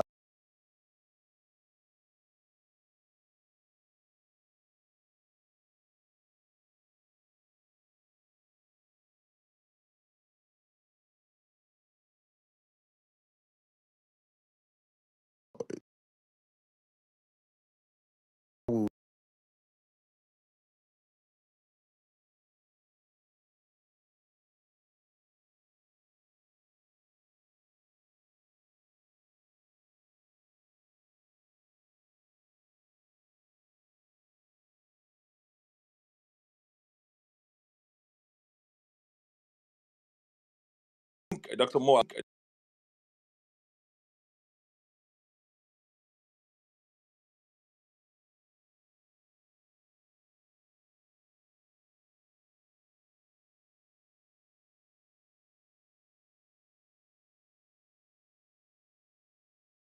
and people trying to speak for the movement. I think there's a lot of good that will come with that. So please, guys, look forward to that. It's gonna be amazing. All right, let's move forward here. So, Hillary, I see your hand. Do you have any? If you have any questions for our guest speakers, or you have any thoughts on the conversation? Yeah, thank you. Thank you, Dr. Mo and Dr. Tanko. Thanks a lot for the opportunity. I have a few questions. Because I think what happened in the last election really got some of us really bad. And I think it was even bad because some of us were not on ground to at least see it firsthand, at least comfort ourselves for be Sorry, ourselves Hillary. up to Sorry, an sorry. I'm extent. sorry. I'm really Yeah. sorry. I need to say something real quick. So, guys, please, if we pull you up to the speaker section, please put your hand up. That way, we know that you want to engage or you want to ask a question. Because sometimes people will request the mic, and they will just come up to chill. So just so we know, because there are a lot of people waiting to speak. Otherwise, we might need to drop you. All right. Thank you very much, Hillary. Please go ahead. Okay. The first question that I have to ask is, please, the last election happened. We knew the things that fought against us. We knew the things we fought against. And majority of the things we fought against are the things that fought against us, like the mob, the touts and all of those things, fighting against people not to vote, like turning off of the server, like whatever system that was put in place to ensure that there wasn't transparency or that there wasn't civility in the action in the voting exercise. Do we have actions in place that ensures this type of things would never happen again? I know it may not be, I may not get the correct answer here because some things are better done in secrecy, but at least giving giving the public the confidence that something is being done about those things is very important, because I foresee a circumstance where people, these other guys have already done whatever they've done and they've already started as well. 2027 is coming and they've started as well. So please, my first question is, are there things that are already on ground? And if there are things that are already on ground, to avert some of those type of things in the next coming election. We also saw that some of those things repeated in a Edo State election. We saw that some of those things repeated in the by-elections that we've had so far. Where we had candidates, we had people we supported, but some things sure did happen. Are there things on ground to avert some of those things? That is number one question. Number two question is, don't we think it is time enough we start grassroots movement, start a cell movement for the obedient all around Nigeria? Now, there is just a percentage of us who are on Twitter following Dr. Tanko, following Dr. Moss, following His Excellency P2B, that we can relate and say, oh, he has said this or he has not said that. But we do know that there are a majority of people who support P2B who do not have the opportunity to be constantly online. And we have seen from what happened today, 15th of January, we've seen the narrative that people are pushing. So we already know that the battle is started.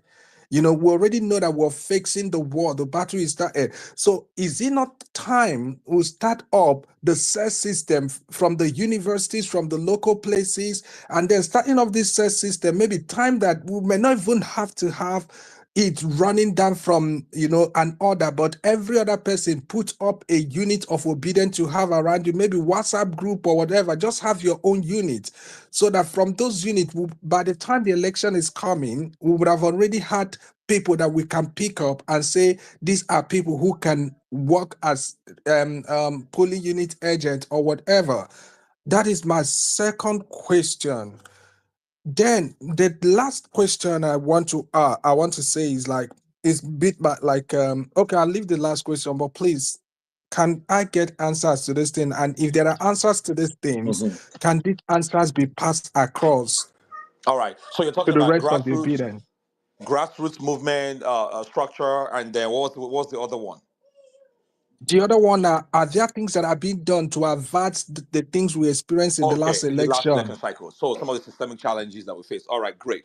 I don't know if Dr. Tanko or Dr. Moore wants to speak to any of those.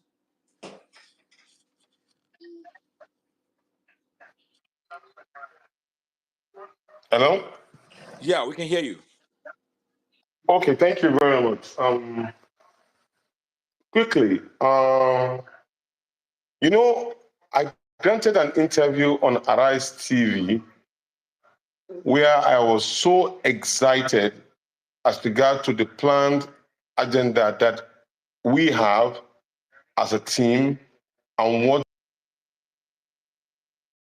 how we intend to execute them. Probably my excitement was overflowing to a point where those who are not really interested in this particular movie or feel that certain things must be done their way, went to the street and probably tried to mimic what I was saying. And that, of course, must have resulted to some of the things that they've been able to do, trying to emulate what we have in plan. So I'm now being careful, but I want to assure you that most of the things that we're trying to put up in the next few weeks, or with your help, of course, will be an interesting one where everybody have to come to play in that regard as form of their strategy to answer the question on how to build this structure. Remember, we've had experience as leaders of political parties. I know for sure, apart from the obedient movement, because some of us have been long obedient, even when before the name was crafted. Some of us have been arrested and been jailed, and we know what we stood for. So we know exactly what we want. And this is the closest we've gotten in trying to get power for those who have been. So therefore, we have put in place, and which I said we are going to let everybody know very soon, how we intend to build those structures and to ensure that they are waterproof as regard to the kind of caliber of persons who will stand in for us as possible agents or people that will work diligently at each of the polling units constantly. And of course, like I said, by the time we finish and you are all in line with us, you will be part of that particular structure building. I'm more than excited from the meeting that I have yesterday night with His Excellency Peter Obi as regard to our planned action. But let us consummate it and put it online for action so that we will not be speaking to it at the moment. But it is something that all of us have to work with by the time we publicize it to everybody so that everybody will key it into it. You see, majorly, one of the problems we have is that people don't develop the idea of making a strategy work. Rather, what they always wanted to say that my own strategy is better than your own. But the thing is this, as long as we all agree that we need to cover all of that 176,000 polling units, which is the maximum target that we have, then we can all achieve it within the next few months. And it's going to be backed up by data, and it's going to be easy for everybody to access. And then by the time everybody has that particular link to himself or herself, you'll be able to mobilize more so that we can triple the effect of what we have. So I'm just appealing to you to be patient with us within the week. We will have finished what we want to do, and then we'll let you know accordingly. All we need you to do is to key into it and support on how to make it work for all of us. Thank you. Thank you, Dr. Tanko. Thank you very much. Mag, are you there? You've been having some network issues there. I'm here. All right, just want to check on your pulse real quick. Tudo, can you hear me? I can hear you. I can hear you. Can you hear me? Hello, Tudo. Okay, clearly you cannot hear me. Yeah, all right. Tudo, can you So hear me? I can hear you, but I'm not sure you can hear me. So I'm going to drop Dude, you. I can't hear you. Yeah, that's what I thought. So I'm going to drop you and bring you back. All right, let's move forward here. Thank you guys for joining the conversation. It's been amazing so far. I also appreciate our guest speakers, Dr. Tanko, Ibrahim, Dr. Mo, what's Bolanle, she was in here earlier. We're going to continue for now, and then to the extent that our guest speakers have the time to still remain with us, and then we'll try to get a lot of questions in as much as we can. Somebody wrote here that they're excited for the space and they're looking forward to more spaces like this, more conversations like this to help maintain the momentum and to continue to help galvanize the people and the movement. So I just wanted to read that out. So, guys, please look forward to more conversations like this as it has already been announced. Cute mom, you are next. Trudeau, Yes, let me add to the question. absolutely. Please Yes, go sorry, ahead. just Yeah, sure, sure. there is because he also just add to what Dr. Tango said, and it's something that we all should be engaged with. Sometimes if we don't do this education, the burden of the work is going to be left with just a few people, and they'll be breaking down doing the work. He asked a question about some of the ordeals that we faced in the last election. How what we're doing. We also, I don't know if you're here and you're an obedient. You through your vote, we have about 48 from House of Rep member, senators, and State House of Assembly. About approximately 50 of them in the House. Do you know who they are? Do you know their names? Do you have their number? Do you call them? There is Honorable Ben Atenabene, his bill on independent um, electoral observer has gone through the first reading. It's at the second reading. There was a bill that was put in the House by this honorable, I can't remember his name, but he was canvassing for independent candidate. I think in 1963 we had that, but it was pulled out of, our constitution. If Nigeria had independent candidacy, people like General Muhammadu Buhari, people like Peter Obi will not have to go through any party system because they actually make the party. The party is actually running on their fuel, if you understand that. Now, the bill was struck out at the second reading because for a bill to go through, there are conversations that needs to be heard on social media, on press conferences. Some people need to go into the house, but our people we don't even know that we're supposed to engage with this. Even when you carry out protests, these are the kinds of things. Bola Ahmed Tinubu is not our problem. Right now, our problem is Akpabio and those monsters that are there. Even if they want to do the bidding of Bola Ahmed Tinubu, if we go and block them in that house and do a right protest, Nigerian people will support us. They will not do the nonsense they are doing. Like when they go into the house and be singing on a mandate, they will not pass that gate and come out. These are the things that even the police and the people, they will join us because that is what Nigeria is, rather than just, and that's why I'm saying that there is so much. And I don't know, because I know that bill and I'll need to explain it because if you look at the US election and other developed countries, if you see what happened in South Africa, server cannot go off because there are other servers too. Right now, the only independent server we have is the INEC server. So you have other independent group who have been funded by EU and other people, but they are just stealing the money. It's not just the people in power. But you see, if our thinking does not change, if we don't know that we have an obligation, honestly, including those who are insulting, if they know what we are supposed to do, obedience should be the last people seen insulting anybody because our work is so enormous. A bill for independent observer has gone beyond first reading. There's no room that is even discussing it. We should even bring Ben Atana Bennett to come and talk to us about the bill. Ibrahim Abdul Karim was there when we paid.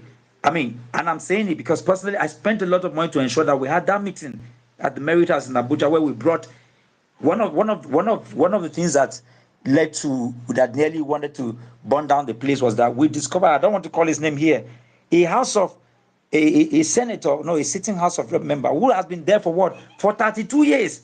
The young people flipped because you can imagine a hall that is filled up with just about people under 30, and to know that there's a house member that has been there for 32 years. I mean, it trended for a while, but like Nigeria, other useless issues will just come and sweep up important discourse on electoral reforms, on independent candidacy, on independent observers. If we're going to the court, for example, and there are 2 to 3, because if you watch CNN, for example, you see that people make postulations, and that's why from the different polling booths, there are, if we have big independent observers like INEC, and there are different IREVs that are there, if INEC want, they can switch off their own IREV. If they switch off their own, there are 3, 3, 4 that are there, and there'll be postulations of the results that are there. It will be impossible if they even know that we have 1 or 2 other independent observers who are able to have their network across all the polling booths. They will not even dare to pull down their own area because it will be against them. So, but these are the narrative of conversation that we should be having. We must ensure we know what is happening in the house. Call them by name, follow them up. If they see that on X space we are holding conversation about them and inviting them and talking to them, they will not even misbehave and will not even have the time to be insulting. So, on one part, to your question, yes, that is being done. Negotiation of power is going on. I will not explain that here, but that was something that even our principal in the last election did not do. He's doing that now because election is not just going to vote. Also, the sensitization of we also as a people to be able to take ownership of polling booths. Now we're doing it here. We should have people, since we cannot do, diaspora cannot vote because we're trying to pass bill. Those who are coming, those are part of the strategies that we're going to talk about. So yes, concisely, something is being done, about that. And regarding the physical meeting, I would dare say that there are more engagement physically than we do on the social media space. And like we said, Dr. Tanko Brown, you are here. You know the way we roll. Mr. Peter Obi, there are sometimes why I don't even want to engage with some of the conversation online is that online is just actually on X. I know it is important what happens on X because traditional media actually take some of the polls and some of the conversation of X, into mainstream. Yeah, so I'm not downplaying its importance, but I'm saying that there are more engagement that happens physically. That's why our principal visits 2 to 3 states, almost every day. Today he's done that, tomorrow he's going to do that, and he continues to do that. We should copy from him and also ensure that we also engage in like manners, even when we are off the stage. We should continue in that, ideology and narrative of conversation. So yes, all of that is being done. The one thing that I will say lastly on that is that there are, in terms of strategy, there are things that Dr. Tanko cannot say, there are things that Ibrahim cannot say because politics is also timing. It is only because Mr. Peter Obi single-handedly changed the narrative of how politics is done in Nigeria. Like Ibrahim said, usually after elections, some will go to Dubai, others will fly to different places. They come back 6 months or 8 months to election.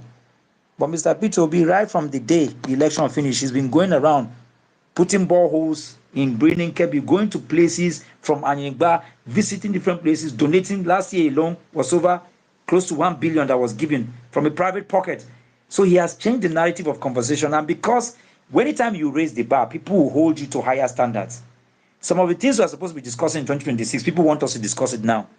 If you saw the way he started 2025, that was what people were expecting in 2024. I'm also saying that so that you understand that things are being done, but the X space and open spaces are not the place where strategies are being discussed. All right. Thank you. Thank you very much, Dr. Mo. I think the independent candidacy bill you were talking about, I think it was the sponsor was what's his name? Akin Rotimi, I think something like that. But yeah, that we need things like that. We need ideas like that. And yeah, those are some of the conversations that we really need to be having going forward in order to radically change the political landscape in Nigeria.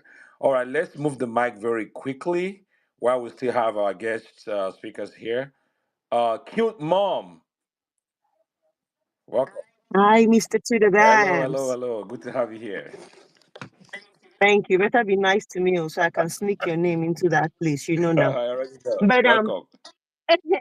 thank you so much. Anyways, a very, very, very timely and very important conversation that is going on. I've been listening, and this kind of gives me some sort of joy, because I think about sometimes 2 weeks or 3 weeks ago, I was just thinking in my head, like, what's going on? Why is everywhere quiet? I will, the conversation around politics, around what's going to happen, has really died down. It looks like people, even though, like Dr. Moore rightly said, things are going on that we might not know, but on the space it's been so quiet. But this is very timely, and I'm very grateful that we are looking inwards to see the things that we can fix from inside before, coming out to do the things that we're supposed to do to the public. Now, that being said, I wanted to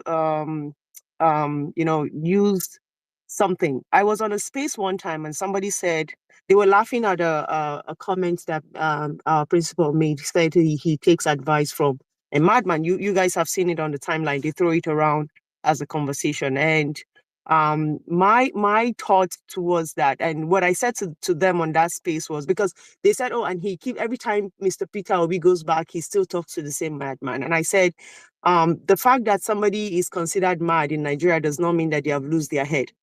I say this because I grew up in the trenches, right? And I've seen people who smoke and engage into some attitude that will make them like destitute. Doesn't mean that they have lost their head. And I also mentioned to them, I said, that person that he's speaking to, that he called mad, right? The person might be mad to any other person, but he has not lost his head. He might be the one in the corner looking and seeing what is going on and saying, hey, the person that is going into these houses to steal, I can tell you who they are because I'm sitting here as a quote unquote madman and I see what is going on. And I also used my experience growing in the North to give an example to somebody. I said to the person, if you know what it means to be young Ungwa, right, Dr. Moore and Dr. Tanko, you would understand what I'm saying. When you are the really young Ungwa of the area, you know how that rolls. And my suggestion here today is, I don't know what is going on the ground, but one thing I want to suggest is, I think it is important, like a lot of people have said, to take this conversation from here. There is a buy-in that we already have. For me, I've been bought in, right? The person on the street, the young man or the young woman on the street who is not on Twitter, might still be fluid, because hunger has been weaponized in the nation to be used against the people during election. Now, if, say for example, Dr. Tanko just said he went to Kaduna, and I'm imagining in my head, because I'm a born, bred, and brought up Kaduna babe, right? And I'm imagining in my head, I know where I came out from. Let's say as Dr. Mo was going to Kaduna, now he called up and say, hey, Tupac, zan shiga Kaduna, so and so and so. He's not announcing it to everybody, but he's saying it to this key community impactors. Now, the impact might not be what you're thinking about giving out money. It's just the fact that when the guy comes out and says something, he has people at his beck and call. I have been there. I lived that life. Okay. I know what it means that you're having like a crossover night, and one person is doing a get together. He calls it party. And the whole community, the whole young people want to be in that party. Just one single soul, or maybe now because he's one, and then he has his clique of friends. So those kind of key people in the community, if we can connect to them, and as I'm talking to you, I have an example. The person that I know in my area where I grew, that we used to interact together, is a staunch PDP guy. He would do anything for PDP, but that doesn't mean that he cannot be bought over. Doesn't mean the only thing that young man is looking for, as at when I was with them, is the recognition. Oh, because the number of Dr. Moyes. Just that little fact that he's able to interact with you in that manner, trust me, you are very, very convinced and very, very rest assured that when it is time for you to pull the crowd, that person is going to go out to get the people for you. My suggestion now, bottom line is this. In these communities, for the people who are in the diaspora, people who have left home and, for example, in the city, maybe you were living in Kaduna, you moved and you're now in Abuja, You moved from Abuja, you're now in Lokoja. Those places that you grew, who is the person that is on the street that can help you make the impact, grassroots, room by room, in the barbing salon, in the Meshayi stop, in all those places where they sell things? Who is that one person that you know that can be able to make such an impact? Those people are the kind of people that people like Dr. Mo will be able to interact with. And as he's coming, let's say he lives in Kogi State and he's going into Kaduna now, and he's going to Barnawa, and he calls up and say, hey, such and such and such person, I'm coming to Barnawa. He called one person, and that person is able to rally for him maybe 10 people in that area who are the staunch people who are respected as community leaders, quote unquote. These can make the difference that we're looking for. Because again, it's not like people did not vote for PO. I want that to be clear. PO got the vote. But what happened was that the vote got missing because there was nobody to protect them. So one of the things that we can do is to plan ahead to protect our vote in that manner. And I hope that eventually everybody is carried along. The speaker spaces is not enough. How many people will be able to speak on a speaker space?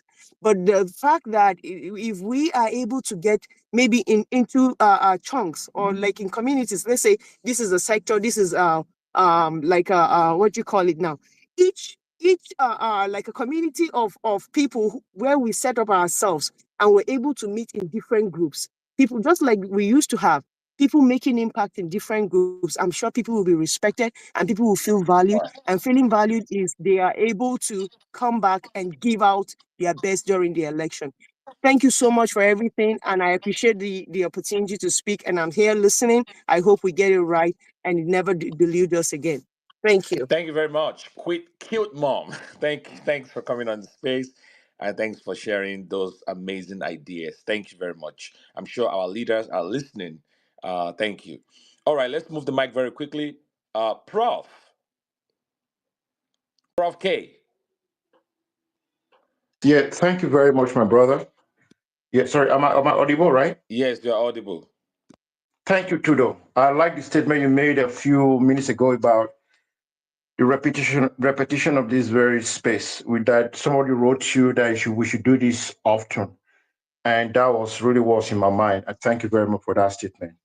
And I want to say that I'm available to host or co-host or mentor.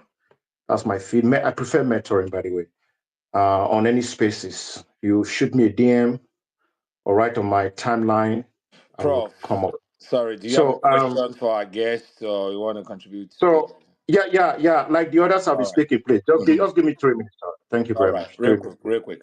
So, yeah. So you don't. Okay, thank you.